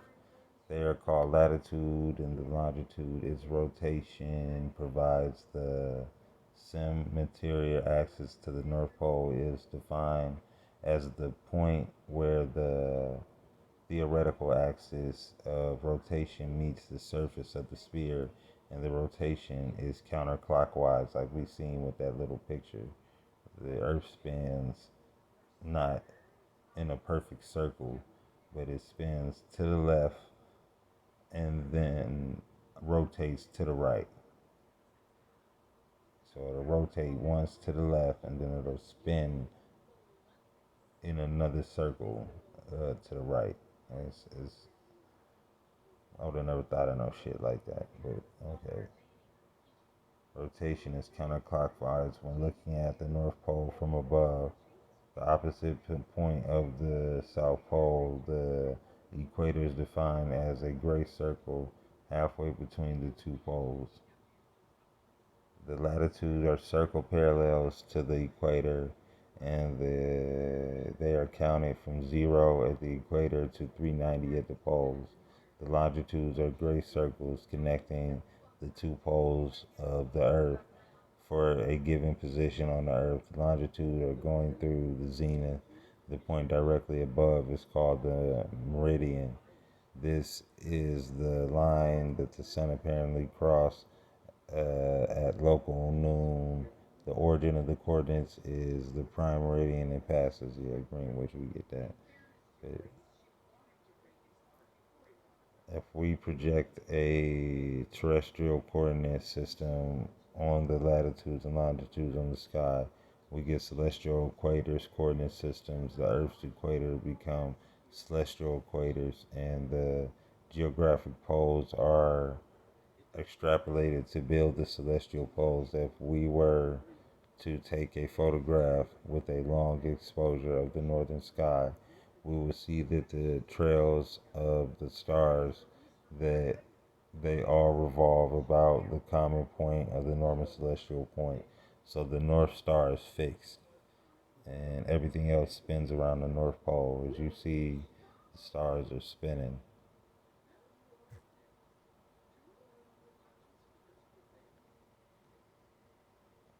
and the North Star sits still. North Pole.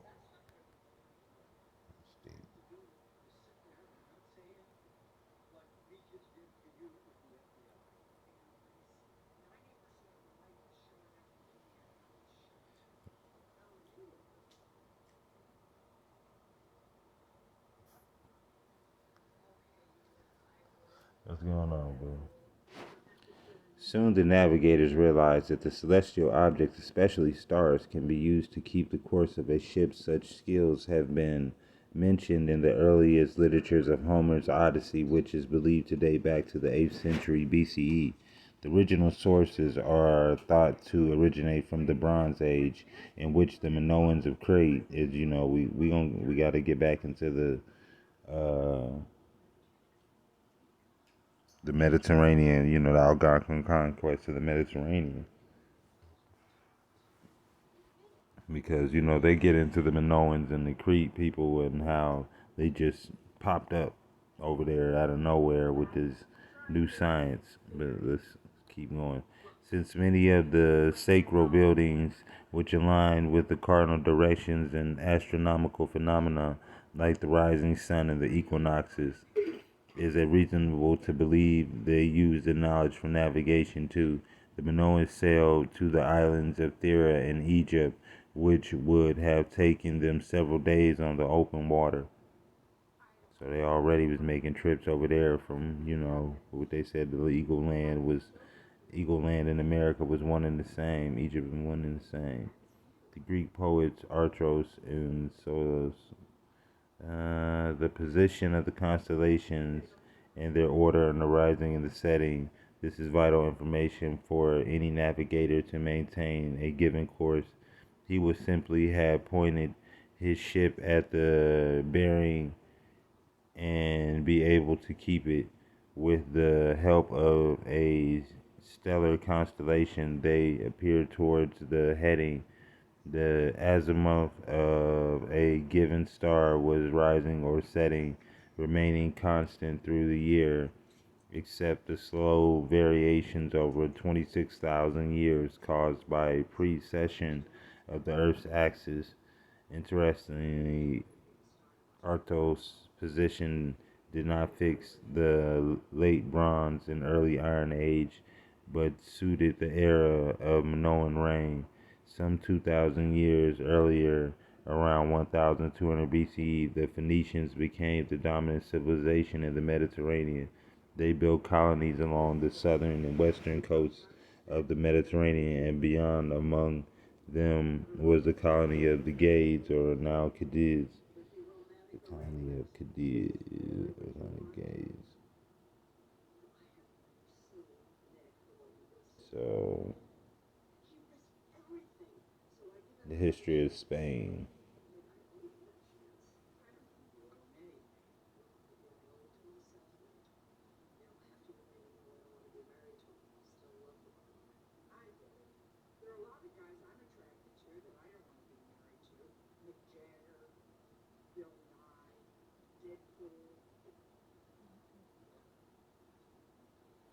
So the Iberian Peninsula, so they created, and they called it Hades or Hades or Gades or Hades, just outside the Straits of Gibraltar, which served as a trading point for goods and resources from northern Europe. Several documented voyages through the Atlantic Ocean took them to Britain and even several hundred miles south along the African coast. Okay. The commercial network for the Phoenicians, as you can see, they basically covered all of that. All of North Africa, all the Libyan area was theirs.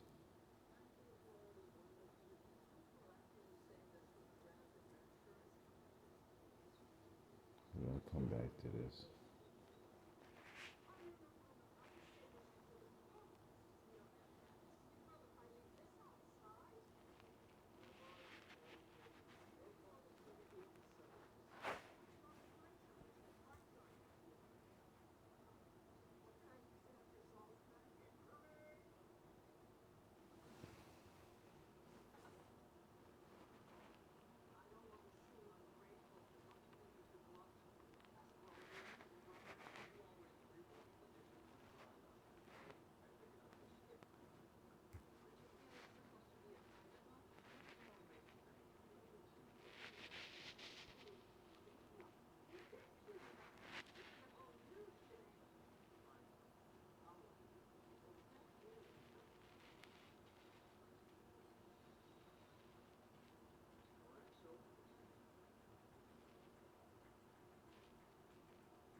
Congo and Dongo.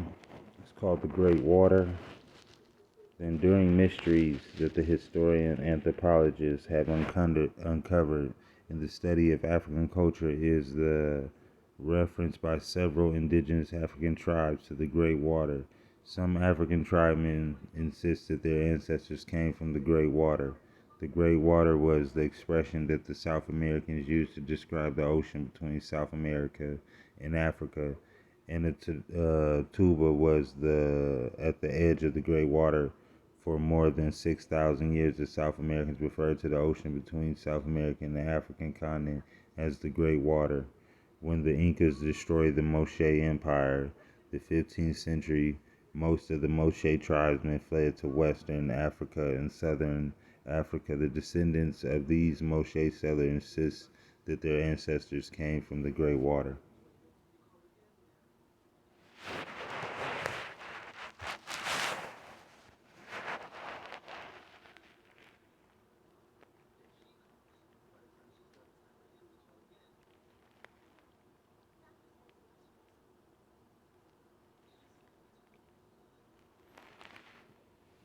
The Castarian site, the new evidence of the antiquity and the history of the Anatuba phrase in the Manjaro Islands of Brazil. So, if you want to try to discredit this man, the word is an actual thing. You know what I'm saying?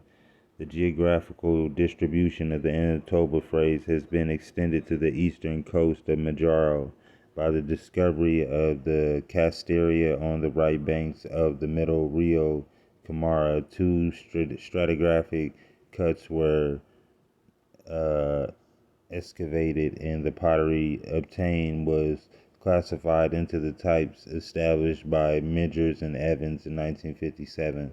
The resulting seriated sequences show trends in ceramic change parallel to theirs, and a similar intrusion of metal Jerris phrases shredded into the upper levels of the deposit and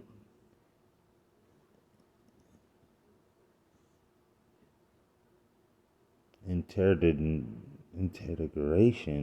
of the J26 levels into the serrated sequence for the Anatoba phrase, shown the new site to occupy a relatively late position, supporting the earlier inference of expansion from the north coast towards the southeastern during the history of the phase. A charcoal sample obtained from the cut 1 level 450 centimeters and the correlating which appearance of Magarius phase shreds in the refusing gate, blah blah blah, whatever the fuck. The Anatoba phrase is the earliest of the pottery making cultures at the mouth of the Amazon, which first recognized the Megers and Evans in 1957 during the archaeological investigations undertaken 2 decades ago on the northern central parts of the island of Majaro, employing methods of stratigraphy and quantitative ceramic analysis, serrations of other kinds of evidence. These authors were able to establish a sequence of 5 archaeological phases on the island prior to the Portuguese conquest in the 17th century.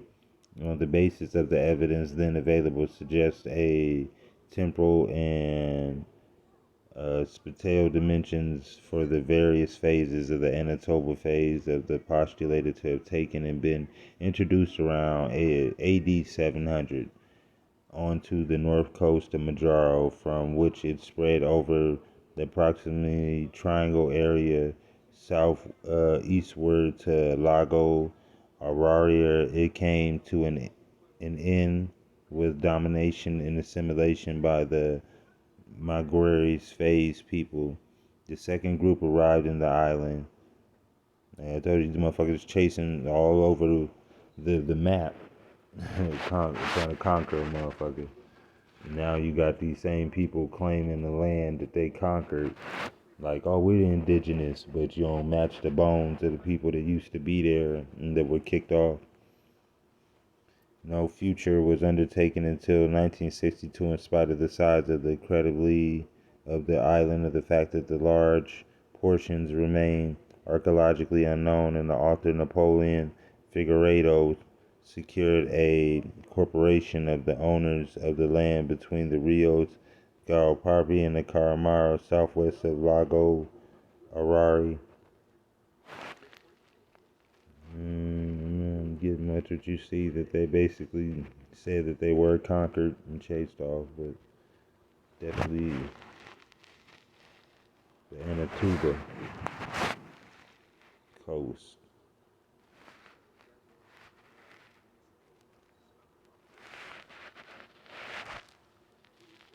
This is what Anatuba looks like, the Jungle Deluxe.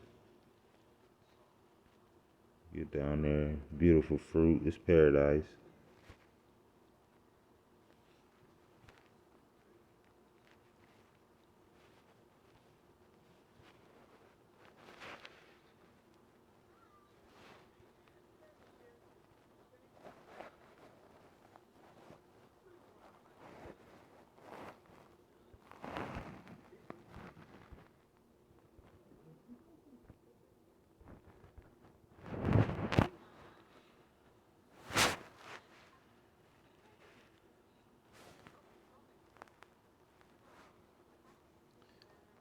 In the northeastern corner of the Amazon basin of present-day Brazil, there is an ancient port city called Anatuba, and the thriving port city is the present time, but archaeological evidence indicated that there was a thriving culture in the port city in ancient times. Archaeologists call the ancient city Anatuba culture. The Anatuba culture is defined almost entirely by ceramic style, typically ceramic vessels form include rounded bowls and jars. Some are decorated with fine parallels of cross-hatched lines and zones defined by deeply incised outlines. There is no evidence for agriculture associated with the group using this pottery. It is worth noting that the name Anatuba is the West African name. The ceramic style of Anatuba culture is the same as the ceramic style that exists in most West African cultures in present day. The evidence indicates that it was from Anatuba that the South Americans were making a commute to Africa. There are several large rivers that flow from the inland Brazil to Anatuba coast, which made it easy for transportation from inland South America to Anatuba. Anatuba is also the closest point to African continent by sea. Archaeologists have determined that there was a surge in population in Anatuba areas in ancient times. Unfortunately, the archaeologists are not aware of what the surge occurred when the contact with Africa was made. Anatuba quickly became the most important city in South America. The lack of evidence for agriculture in Anatuba culture indicated people who moved to Anatuba were raft builders and commute to Africa was the only occupation. The name Anatuba was either a South American name that became Africanized, or it was original African name that was adopted for this port city, which was before the contact part of the unsettled South American wild. For the next 6,000 years, it was from Anatuba and South America made the commute to North Africa and later Western Africa and Southern Africa.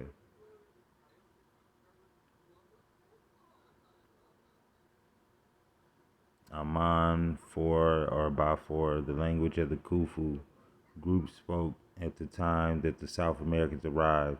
Amen was a word for God, and Aman was a word for gods. Fa was the word for people, and Ba was the word for people. Dor was the word for man, and Undor was the expression for my man. For was the word for red. When the South Americans first arrived, the Africans thought they were gods because they referred to them as Aman for red gods. When the South Americans settled, the Africans quickly realized that they were people just like them. That the Africans started referring to the South Americans as Bafour, red people. The name stuck for entire 4,000 years. The ancient Egypt and the Africans referred to the South American Indians as Bafour. One of the most enduring legacies in early African language is the widespread of the word Pharaoh. Fa was the word for person and Ro was the word for head. Pharaoh means a person or leader. When the South Americans first came, Khufu was Pharaoh. For next 4,000 years, the leader of the ancient Egypt were referred to as Pharaoh or Pharaoh.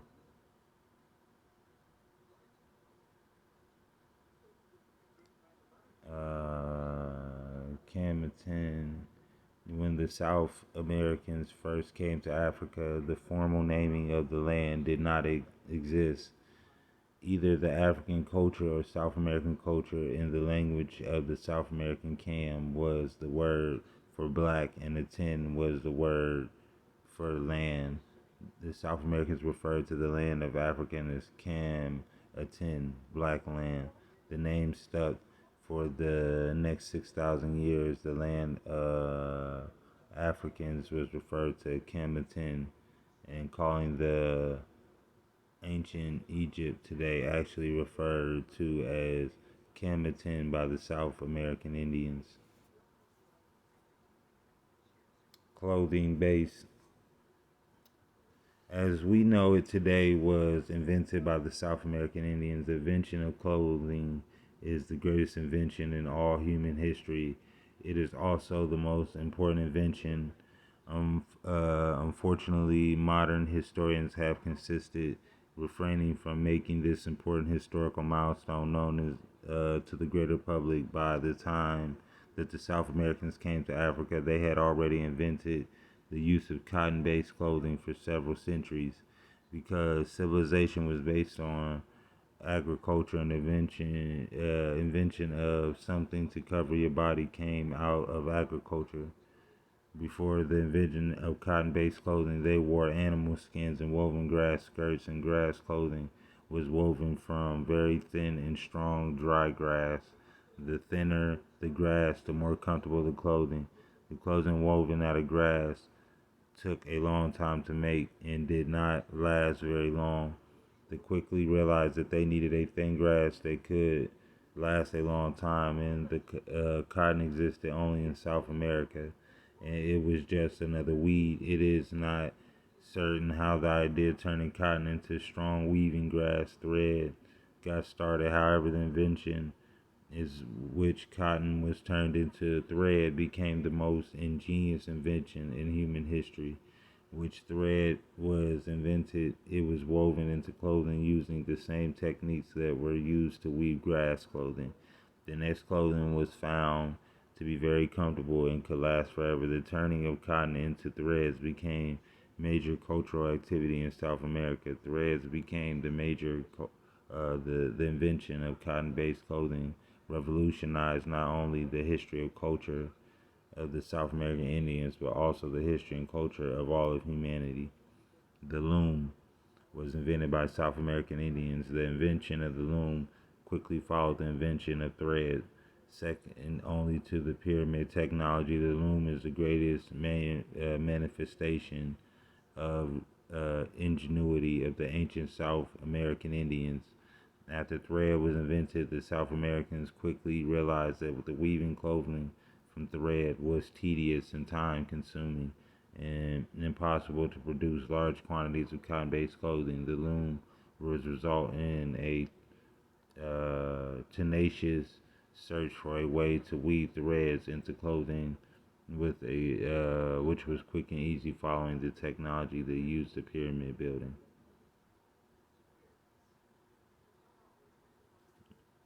Another novelty that South Americans introduced to Africans was the art of boat building and sailing. The boats were mostly dugout canoes, bark canoes, and balsa. The raft dugout canoes were used primarily for sailing short distances along the river seas, and to travel was done with balsa rafts. Rafts are often powered by masts. It was the South American Indians who invented the concept of the mast. The mast harnessed the energy from the winds at sea to power the raft. Balsa rafts were principal vessels that were used to make commutes to Africa, because by the time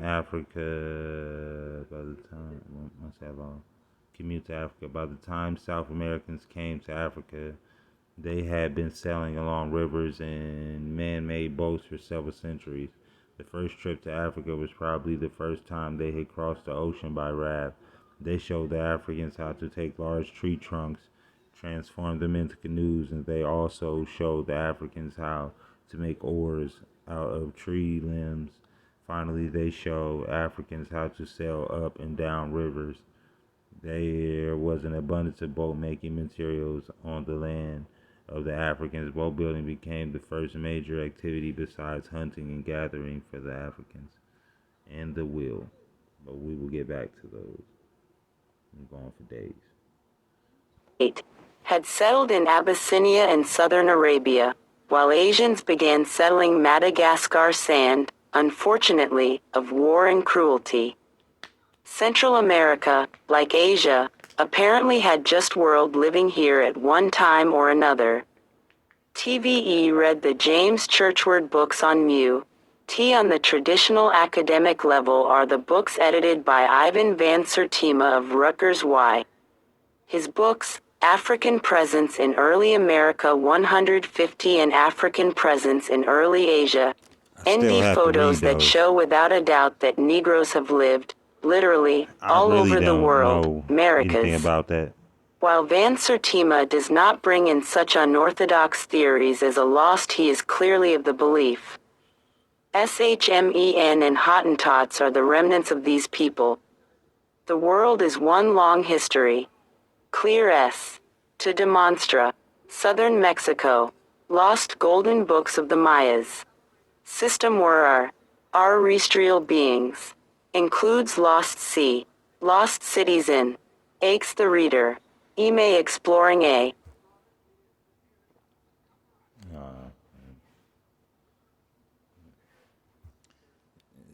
You hear about these ancient legends. I thought this was interesting.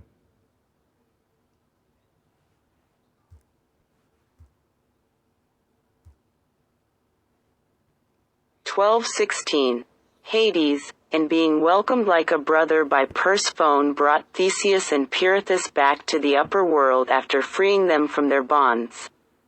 This he accomplished by the favor of Persephone, and receiving the dog Cerberus in chains, he carried him away to the amazement of all and exhibited him to men.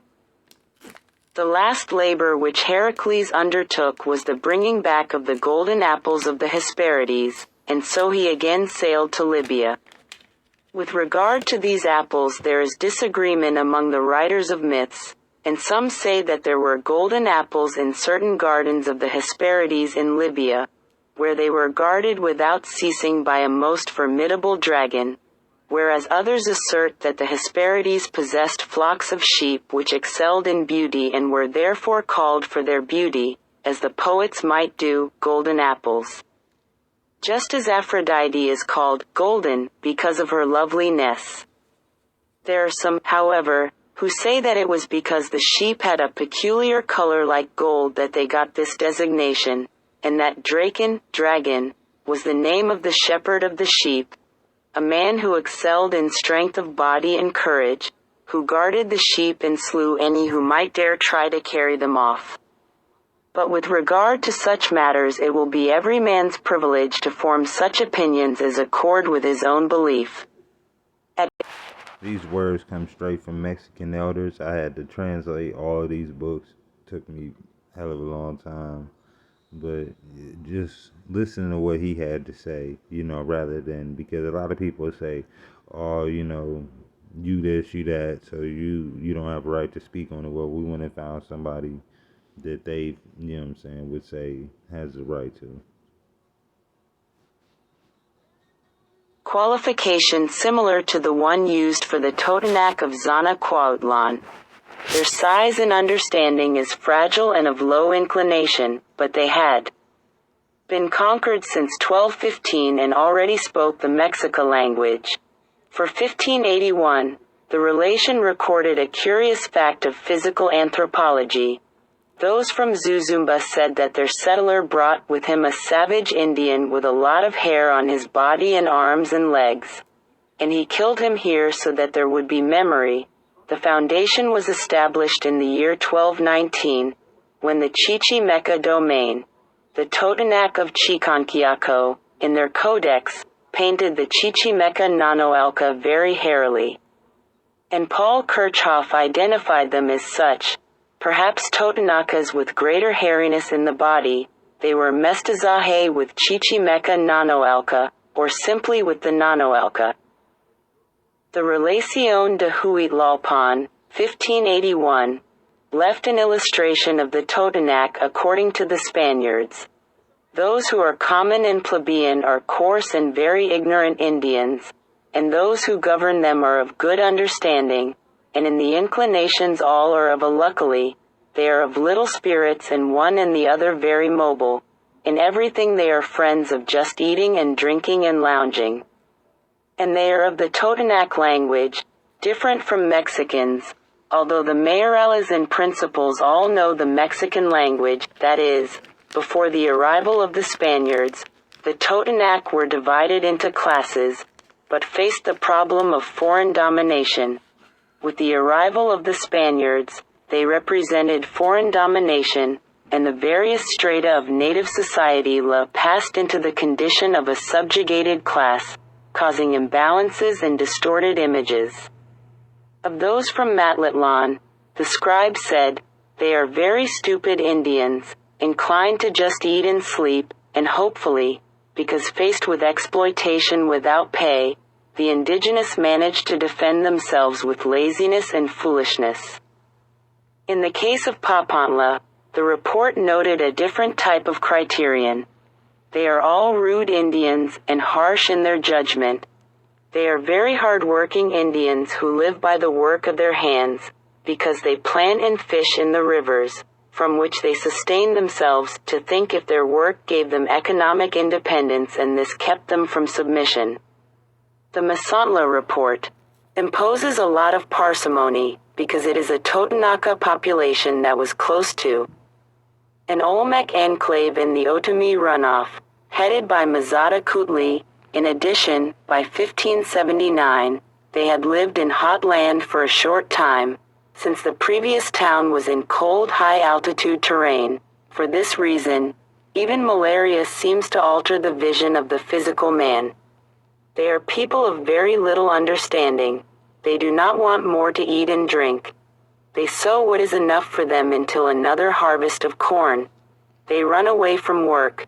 They are for very little work. And the hot land does it, which is very sloppy. They are all discolored. The paragraph is crumb and a lot. How could there be understanding between the Totonac language and the Castilian, without a bridge of greater solidity than the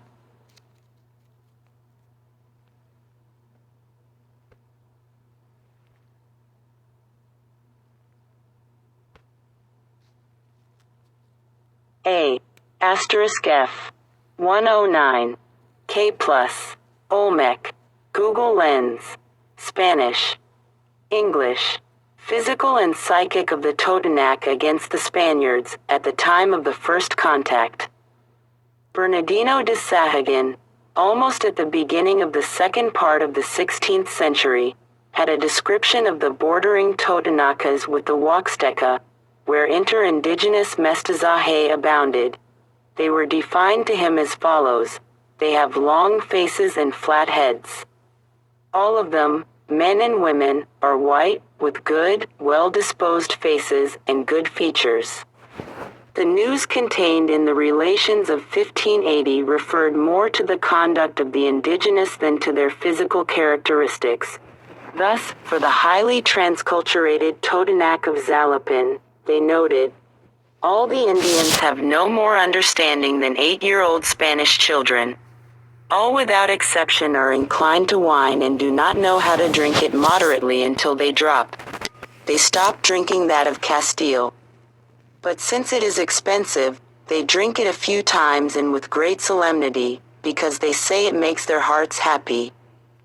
There was, in Mesoamerica, physical deformation, due to syphilis.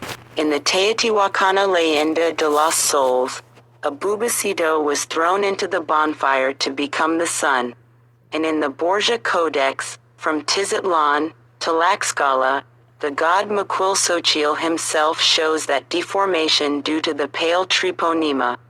Thus, the note cannot be dismissed as columinous when the Zalapin report says, "They are headdresses of the Bubos in general like the Indians all of the Indies." At that time, the town of Colipa remained in the district of Zalapin, but of its inhabitants they said, "The habit and government is like what we have said of the towns of the past, except that they are more beautiful people." In the year 1581, the Totonac of Zonochin were divided into two strata, the high and the low of the social scale, surely not with two different anatomies or physiologies, even though they did have two cultural preparations. Among them there are some of good understanding and natural. Although common people are fragile and rough of understanding, they were also grouped into farmers and artisans. They were bilingual in Totonac and Nahuatl. and were becoming trilingual, which wasn't much, since those who reported to Sahagan spoke Totonac, Huaxteco, Nahuatl, and Otomi, since before the arrival of the Spanish. It is worth reflecting on whether as the capital of the province, Zonatlan was a more urban and culturally evolved center, for and when the towns its jurisdiction answered to be like those of the capital, since those of the town of Ayotchco are of fragile understanding, perhaps because they were a rural population, and they only considered themselves inclined to till land, stripping away the problem of vocation. If a true biological impulse, if it was not induced by the social relationship or determined by the condition economic.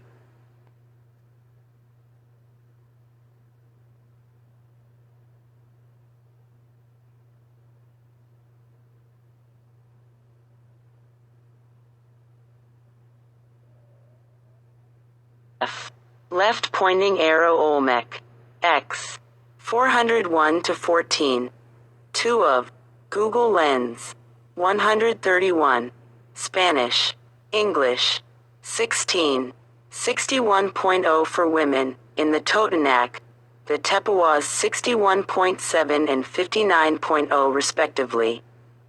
The height of the Totonac registered 1,573 millimeters, 1 meter, 57 centimeters and a fraction, for men, 1,431 in women, and with the Tepehuas 1,560 and 1,435 respectively, which, in Krickberg's opinion, does not support what Sahagan stated in his Nahuatl text, translated as, men and women are good, grown, big, clean, light, skinny, of great stature. In the measurements taken by Starr, they did not reach 1.70 meters, indifferent from those they had seen so far, because they were taller in body than the others. Krickberg thought that the southern Totonacs could be taller by interbreeding with another indigenous group. Today, a miscegenation, almost 84 centimeters, for male Totonacs and 759 millimeters for females. Skeletal index 53.2 and 53.0 in Totonacas and 53.0 and 53.6 in Tepehuas. Fathom height index of Totonacs 104.1 and 103.1, in Tepehuas 104.5 and 1029. Relative shoulder width 22.7 and 22.9 Totonacs, 22.8 and 22.8 Tepehuas. It was the first professional incursion into the physical study of the indigenous, two different somatic types, small stature, round face, pronounced prognathism, and large stature, oval face, less prognathism, differences even more accentuated by the disparity of character, speech and customs, and he was right. The Misantacos more mestizo with those of the central height. However, as Francisco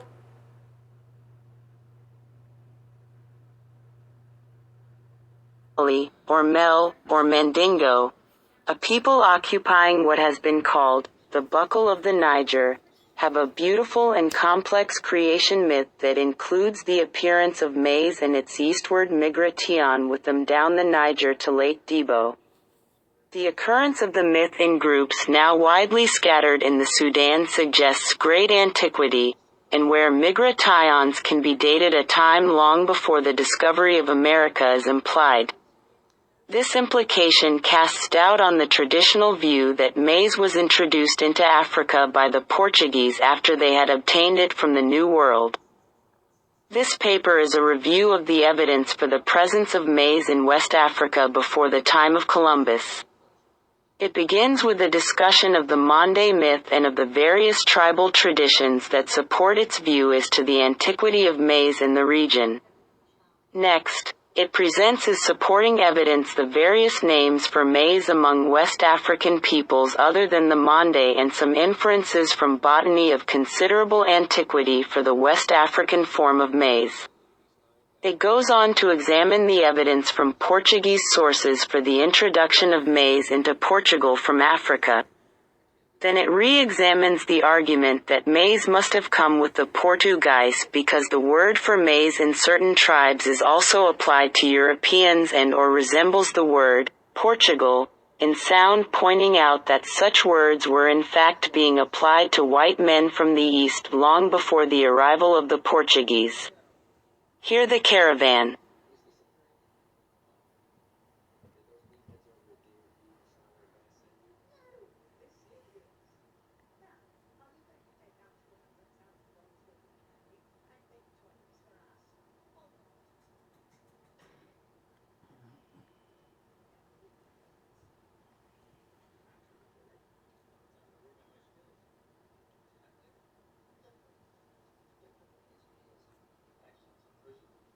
Route between the Senegal and the Nile is described in some aspects of the trade along the route discussed.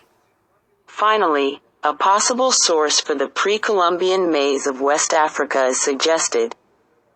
The Mande myth. Mande, according to Dieterlen, 1957 to 132, is the traditional center of the ancient Keita Empire, which was founded in the 13th century by Sandi de Keita. The Keita Empire was called Mali by the Arabs, and numerous populations of the French Sudan and Upper Volta claim to be descended from a common stock located in Mande. Further, the bards, griots, who have special knowledge of genealogies, assert that 30 lineages, scattered widely in West Africa, derive from Mande and have a common origin. These lineages are believed to be represented not only among the single linguistic group of Mandingo, Malinke, Bambara, Diula and Kasank, but also among most of the populations of Senegal, Sudan, Ivory Coast, Guinea, Togo, etc. The geographical axis of the organization, which has just been outlined, is the upper part of the river Niger, from its source to Lake Debo. Lake Debo is itself an extension of the Niger.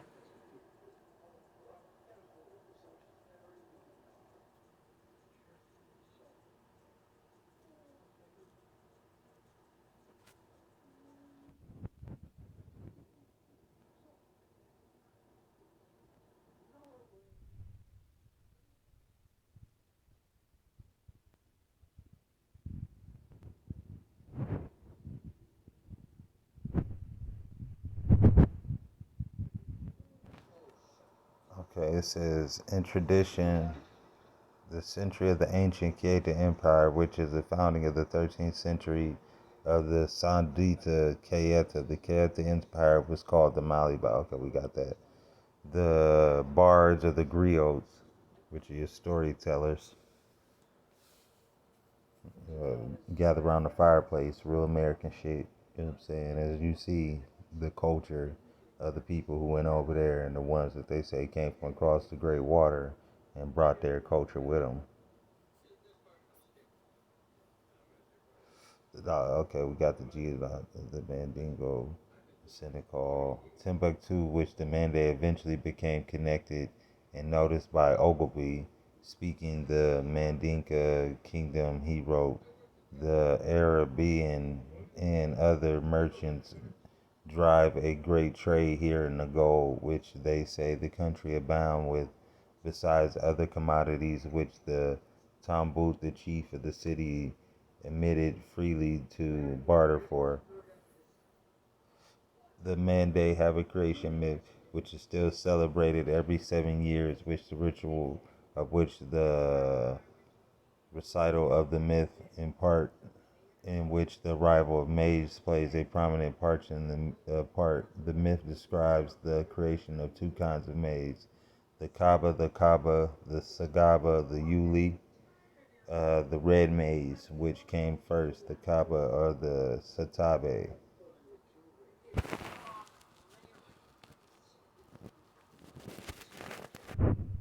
Cana, Q greater than Lee, 1207, view only, start trial to edit, introduction, LVII.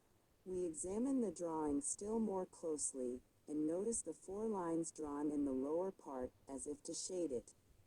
If we consider each line as equivalent to 1 unit, their sum represents the numerical 4 kin in the Maya language. We have already seen that can also mean serpent, one of the symbols for the sea, Kana. Then the 2 imecs are placed, one on each side of the geometrical figure image of the peninsula, to typify the 2 gulfs whose waters bathe its shores, on the left that of Mexico, on the right the Caribbean Sea. That this was the idea of the inventors of the symbol is evident, for as the Gulf of Mexico is smaller than the Caribbean Sea, and the western coastline of Yucatan shorter than the eastern, so in the drawing the imex on the left of the figure is smaller than the imex on the right, and the line on the left shorter than that on the right. This explanation being correct, it clearly proves, as much as a proposition of that the character that nature can be demonstrated, owes its origin, among the Mayas, to the configuration of the Yucatan Peninsula, and its position between 2 gulfs, and that the inventors were acquainted with their extent and contour. Not a few, even among well-read people, often express a doubt as to the ancient Mayas having possessed accurate information respecting the existence of the various continents and islands that form the habitable portions of the earth, questioning likewise if they were acquainted even with the geography and configuration of the lands in which they lived, seeming to entertain the idea that the science of general geography belongs exclusively to modern times. The name Maya, found among all civilized nations of, digitized by Google.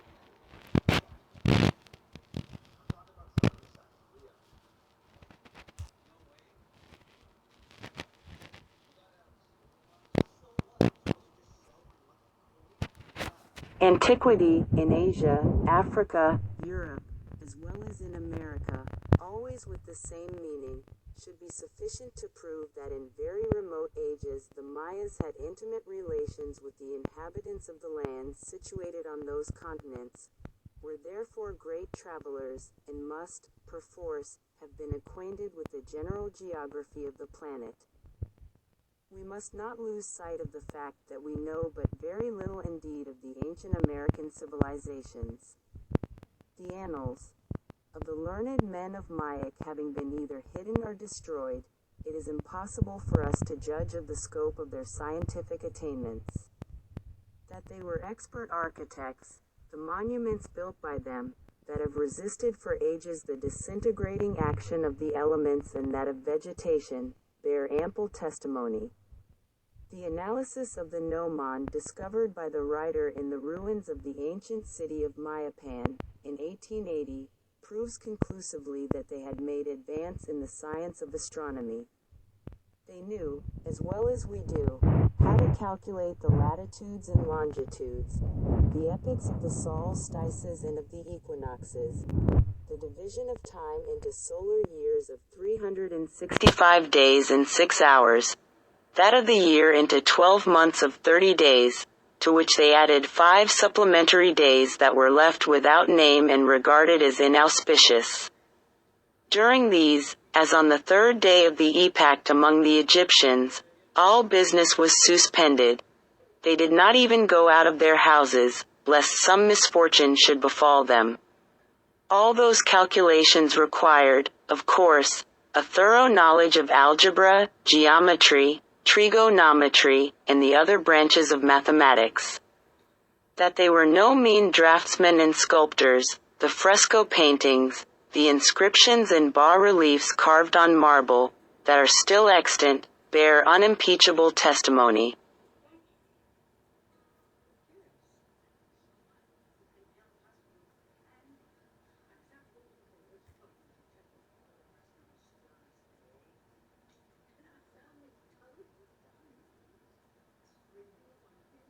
The study of the Troano MS will convince anyone that the learned author of that book, and no doubt many of his associates, had not only a thorough knowledge of the geographical configuration of the western continent and the adjacent islands, but also of their geological formation. The lands of the West are represented by these symbols, which some have translated Atlan. They leave no room for doubting that the Mayas were acquainted with the eastern coasts of said continent, from the Bay of St. Lawrence in latitude north 48 degrees to Cape Street Roque, in Brazil, in latitude south 5 degrees 28. The two signs or of the locality placed under the symbols represent the two large regions of the western continent, North and South America, whilst the signs O and seen within the curve figuring the northern basin of the Atlantic, stand for the land of Mu, that extensive island now submerged under the waves of the ocean. The sign, as well as this M that forms the upper part of the symbol, is familiar to all students of Egyptology. These will tell you that the first meant, in the Egyptian hieroglyphs, the sun setting on the horizon, and the second, the mountainous countries in the west. As to the conventional posture given to all the statues of the rulers and other illustrious personages in Mayak, it confirms the fact of their geographical attainments. If we compare, for instance, the outlines of the effigy of Prince Ko discovered by the author at Chichen Itza in 1875, with Kingsborough, Mexican Antiquities, Volume I, and comment, Volume versus Atlan is not a Maya but a Nahuatl word. It is composed of the two primitives ATL, water, and Talan, near, between. The Maya name for the symbol is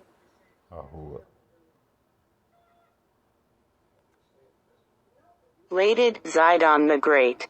The Maya, however, gives Zidon, the ancient. On the northern coast of Yucatan there is a seaport called today Xilan, near which are to be seen the extensive ruins of the ancient city of Zilan. Is it not possible that the founders of the seaport in Canaan gave it the name of Zidon in remembrance of that of the seaport in Mayak, and that Tridon is either a dialectical pronunciation or a corrupt tion of Zilan? The city that vied in importance with Zidon, and at last obtained the supremacy, was to Zor, the strong city, the Tyrus of the Greeks and of the Latins. The philologists translate the name, rock, and historians affirm that the founder gave it to the city because it was built on a rocky island about half a mile from the shore. Zub is the Maya for promontory, and Sukyub is a province. The principal god worshipped by the Phoenicians was the sun, under the name of Baal or Bel, which we are told meant Lord, Chief. This is exactly one of the meanings of the word Baal in Maya. As for Bel, it is in Maya the road, the origin. Astarte, or Ishtar, was the goddess of love of the Phoenicians, the Chaldeans, Assyrians, etc., as Venus was of the Romans, and Aphrodite of the Greeks. Her cult was celebrated with great pomp in Babylon and in Nineveh.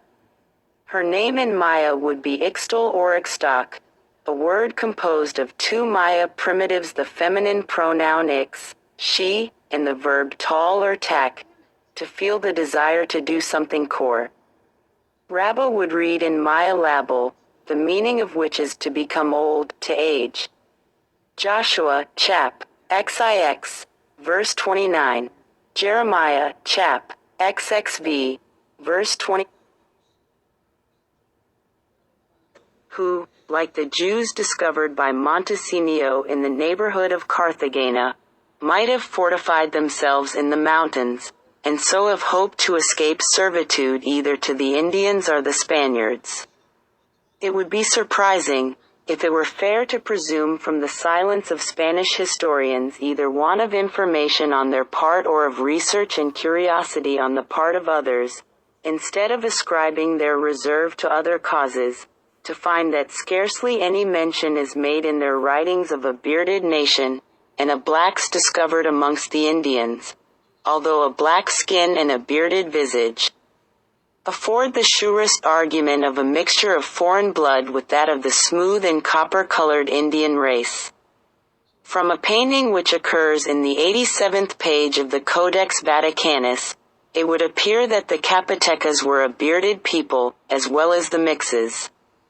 The two nations bordered on each other, and alliances might sometimes have taken place between them. If the Mixes were Jews, it is probable that their ancestors constructed the palaces of Mictlan, and other splendid monuments in the territory of the Capotecas, which M. Dupay is not inclined to attribute to the art and industry of the latter people. That the Mixes were not the barbarous people that Spanish authors describe them, is evident from the superior knowledge which they possessed of the art of Indian warfare. For whilst the Tlaxcaltecas with an army of 150,000 men could scarcely preserve their independence against Montezuma, and had in fact consented to the payment of a slight tribute, as is evident from the 44th plate of the collection of Mendoza, where the symbol of their state is found amongst those of the other tributary cities and nations, and is numbered 23, the Mixes are said by Herrera to have resisted all the efforts of Montezuma to subdue them, although their entire population did not exceed 2,000 men.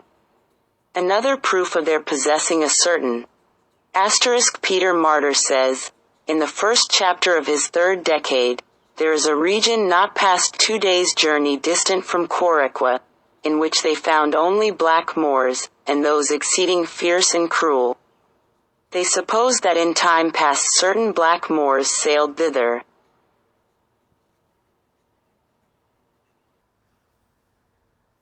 It says, as events were to prove, archaeology was one on the brink of extinct. We find would carry the written records of the Celts much further back than anyone had dared to hope. We find to recapitulate briefly the three clues that were already in our hands. Only Gaelic Celts and Britons seem to have acquainted with the Algonquin system of writing.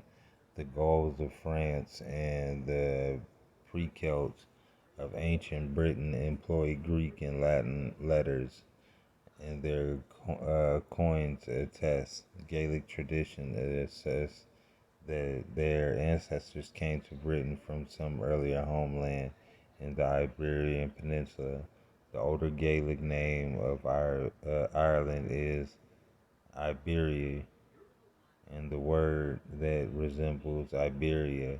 Migrants people commonly carry the name of the former homeland to the new homeland. Putting together these three pieces of information, it became apparent to me that the search for the possible Algonquin inscription should be undertaken in Spain and Portugal. This will require a research fund to cover the cost of travel, as efforts to raise the supporting grant had not been successful. Remarkable new data came into hands.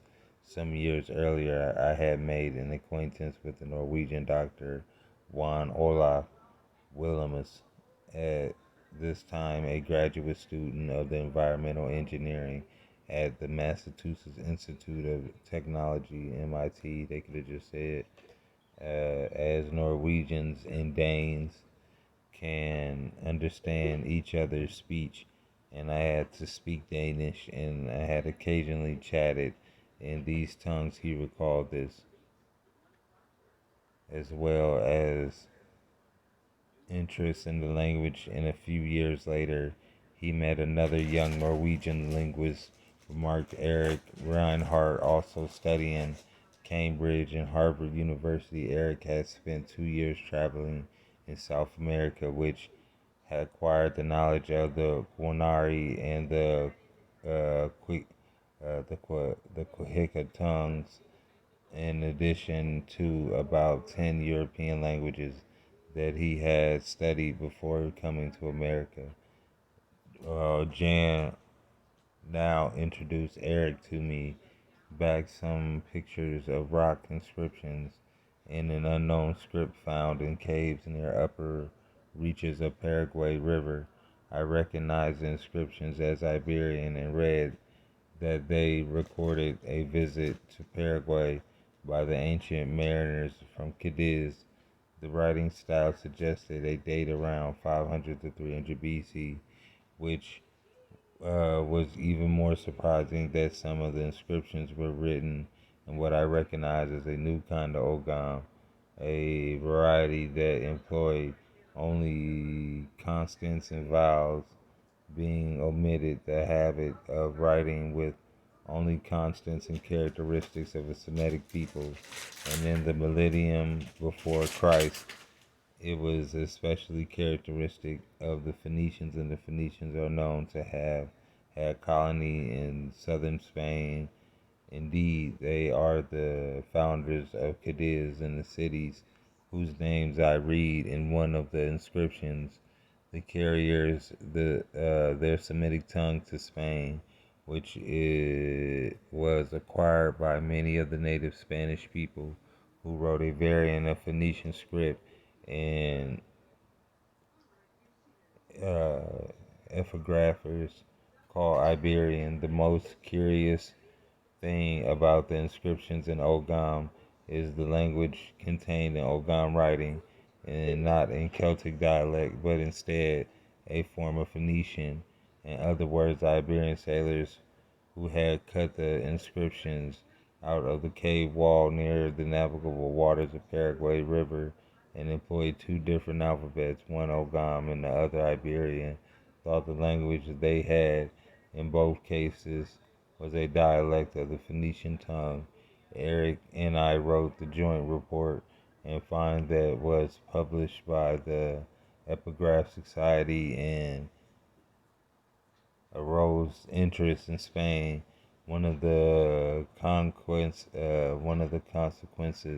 was that the thought that the office of Mr. Gerald Cross I received from the authorities of Mexico and Canario and the Canary Islands in the fine series of reproductions of the cave inscriptions found there by Dr. Antonio Beltaro Martinez, and with the material came a corrido investigation to attempt the description of these inscriptions. The decipherment of these inscriptions.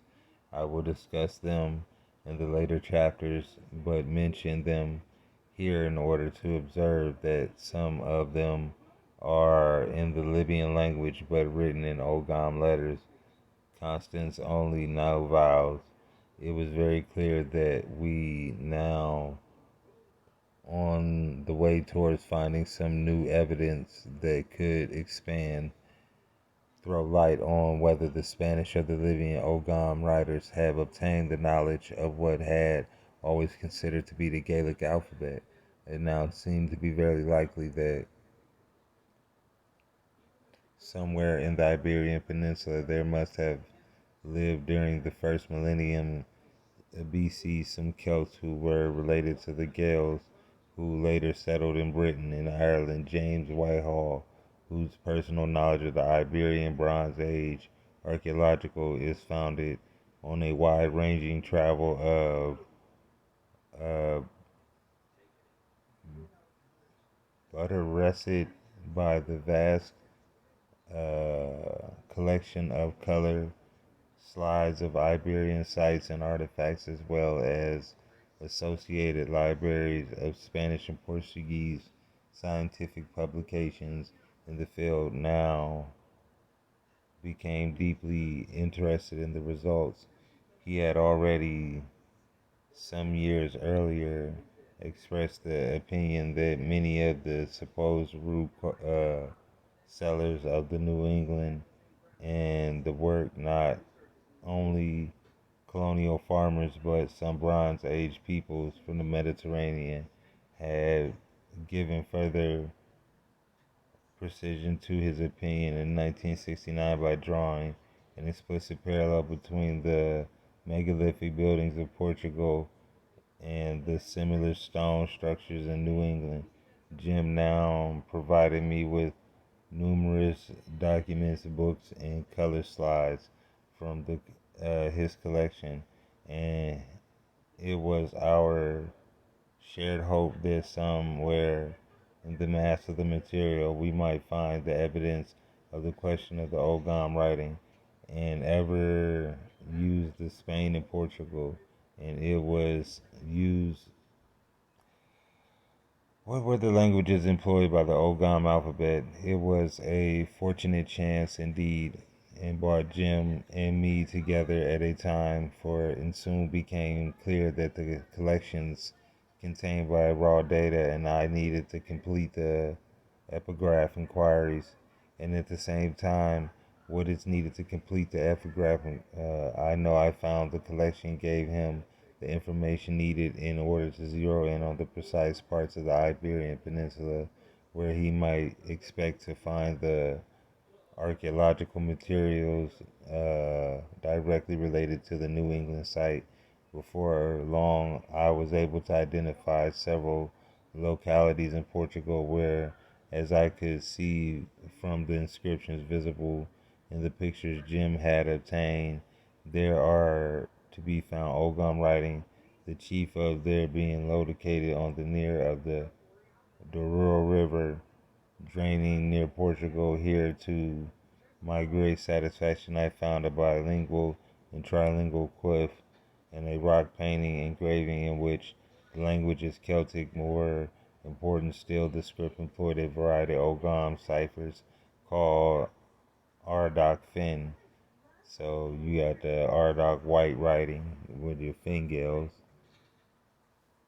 and a book of Ballymont and the Professor Maleskester's classification of the Ogham style of the group together several quite diverse variants of the Arbok fin, all having a common property in this dissecting and eliminating the stem line, the Iberian form, now identified in closer and common models than earlier, the two Irish variants and Maclister, the group of the example which is given the number in the book Ballymont, which might therefore represent the oldest kind of Ogham, and soon became apparent that the numbering sequence of Ogham styles in the book of Ballymont is such, the oldest style having the lowest numbers. The Bronze Age.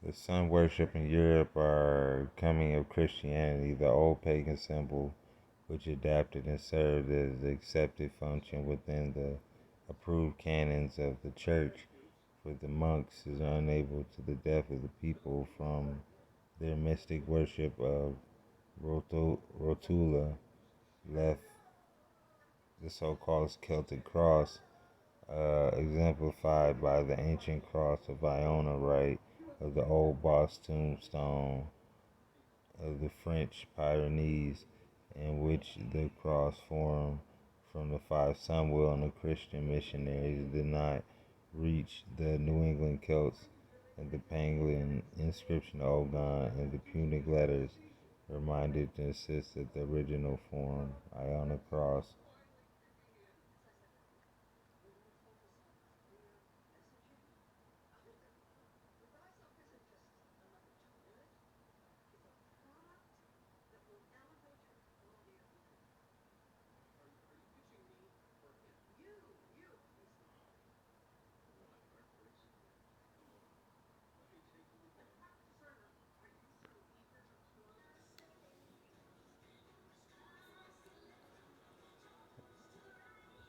be possible to actually dig up the Oak Island site, because it is not only will they not allow it, but because it may not be possible.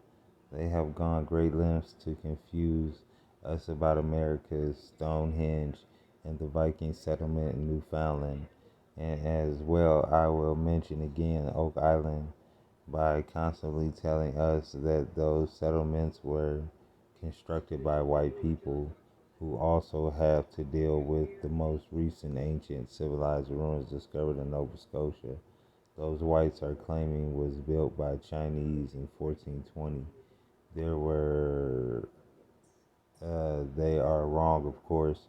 Early in 2005, I discovered that on the internet news of an ancient civilization settlement of North America's Atlantic coastline being discovered by an archaeologist who believed that the settlement was constructed by Chinese some 500 to 600 years ago. Of course, it is not a Chinese settlement. It is an ancient Atlantean settlement at least 11,500 years old or older, and the reading of the descriptions of the ancient settlement is apparently huge in size and encouraging. I would love to search for those exclusive Atlantean settlements in North America Atlantean coastline. Some days, by the money will be a problem, of course. The end of the Algonquin rule. What follows the chapters are the theories of the fate of the Atlantean people in southern Europe, northern Africa, and the Middle East, and their former incredibly advanced civilization, which both whites and blacks inherited by incredibly advanced. I have believed that the Algonquins were fully capable of sailing the ocean entire Earth 11,500 years ago. The mighty Carthaginians, the Carthaginian Phoenicians, the important people of the Middle East faced empires of the Northeast and had set their eyes on the expanding their territories into the homeland of the Carthaginian Phoenician people, as well as the Jewish neighbors. Supposedly, the Carthaginians did not conquer the seas until around 1000 BC or later, but the theories is far different from the accepted history of the Phoenicians. I believe the Phoenicians were more capable of not only sailing the entire Mediterranean Sea, but also the Atlantic Ocean, even much of the Indian Ocean as well. And I sense that the Phoenicians were at one time an important group of Atlanteans, probably related to the Carthaginian Jews, who likely were more found to navigating wherever they felt the breeze would blow. It also my belief that the Carthaginian Phoenicians originally were part of the Carthaginian Empire of Northern Africa, and some peculiar reason, because we found the Eastern Mediterranean region, early Carthaginian Phoenician history, city-states existed rather than an united Phoenician people, that according to the historians whose time, timetable for Phoenician city-states are around the first millennia BC area. Yet, long before that era, the Phoenicians were possibly part of a united Carthaginian Mediterranean empire, but all Phoenicians were to some degree united economically, mainly because of trade within the numerous nearby neighbors. However, if there was the Carthaginian Empire, which included Phoenicia, it would mean that not only were the Phoenician city-states united, but they were united with the Carthaginian Empire, whose capital may have been located at Carthage, yet also may have been located along the eastern shores of the Mediterranean, or even much further inland towards the east from 3000 BC, before the Roman domination of the Mediterranean region. The very unstable Middle East was a constant battleground to determine the nations of people controlled the regions, people, and resources in Egypt, and Egyptian people developed one of man's first civilizations. And from the Bible and ancient Egyptian writing, we know that the Phoenician history is just as old as the Egyptian kin. Apparently, the Hyksos people were great conquerors, but possibly Phoenicians or Jews or people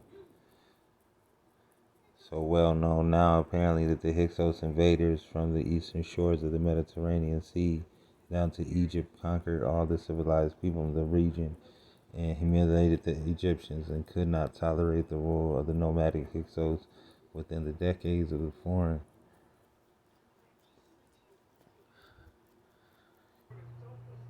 The Hyksos people were great conquerors, but were possibly the Phoenicians or Jewish people, so well known now. Apparently, the Hyksos invaders from the eastern shores of the Mediterranean Sea down into Egypt conquered all the civilized people of that region. The humiliated Egyptians could not tolerate the rule of the nomadic Hyksos, and within 3 decades of foreign rule, the Egyptians rebelled against their unwanted rulers. During Thutmose's third reign, the leader of Egypt, and the Egyptians finally brought the power of the Hyksos to an end, and all the while expanding their own empire, which would include their neighbors of the northern Carthaginians and Phoenicians. They likely included Egyptian Jews or your Coptics.